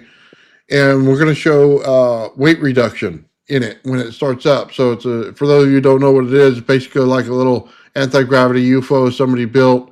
Alexei Kurkov out there built it, and I replicated it. And I had been going for a long time on this, building this thing. And I got to the point now where it does special things like it's supposed to. And I learned exactly how it worked. So we're going to see weight reduction on the scale. I can promise you this, guys, for when you want to see this, I'm going to blow away NASA's number on how much weight it loses on a scale. I'm going to trash their number by a lot. It's already confirmed, by the way. So stick around to see how much. Yeah. But now, one thing, though, and I think it's fair, since we're honest people here, it still doesn't lift. For now. For now, but you'll see what the number is. And honestly, the number is, yes, it's worth watching. So I'm going to, for the members out there, for those of you who got memberships and those of you who've been members for a long time, we're going to do a little bit of analysis in the background on it. For the regular video, there's not going to be a lot of talking out there. I just want to put it out there, let people tell me what they think. I don't even think I'm going to turn on the sound. I'm just going to let people do what they want and tell me everything under the sun. And then for those of you who are members, I'll explain exactly what was the trigger for it and the concept behind it and why it was working that way. So it's going to be very valuable to be a member this time on the channel for that video when it comes up. So run on, guys. I appreciate everything and have yourselves a great night. Peace and love. The old man will. The old man will. The old man will. The old man builds. The old man builds is broken in the head. People not seeing reality has put them in the red. Where conscious and spirituality been stricken from the norm and replaced with the ignorance of basic magnetic form. The geometry of God keeps running through his head. That's what makes old man builds broken in the head. The old man builds. The old man builds. Spheres of destiny are spinning in his mind, making him travel back and forth in time, battling the establishment for just a little recognition. Has him forcing the world to understand his premonition. That world will have all the technology in the end, even if it means his life will fail to instead. The old man builds. The old man builds. The old man builds. The old man builds. Fears of destiny are spinning in his mind, making him travel back and forth in time, battling the establishment for just a little recognition. Has him forcing the world to understand his premonition. That world will have all the technology in the end, even if it means his life will fail to extend. The old man builds. The old man builds. The old man builds. The old man builds.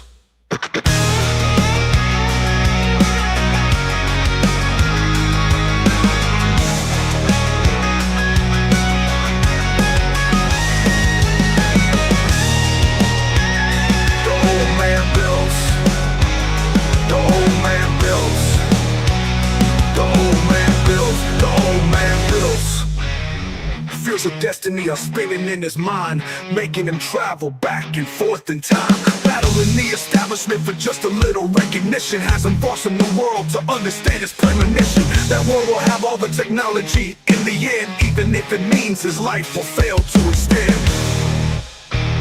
The old man builds.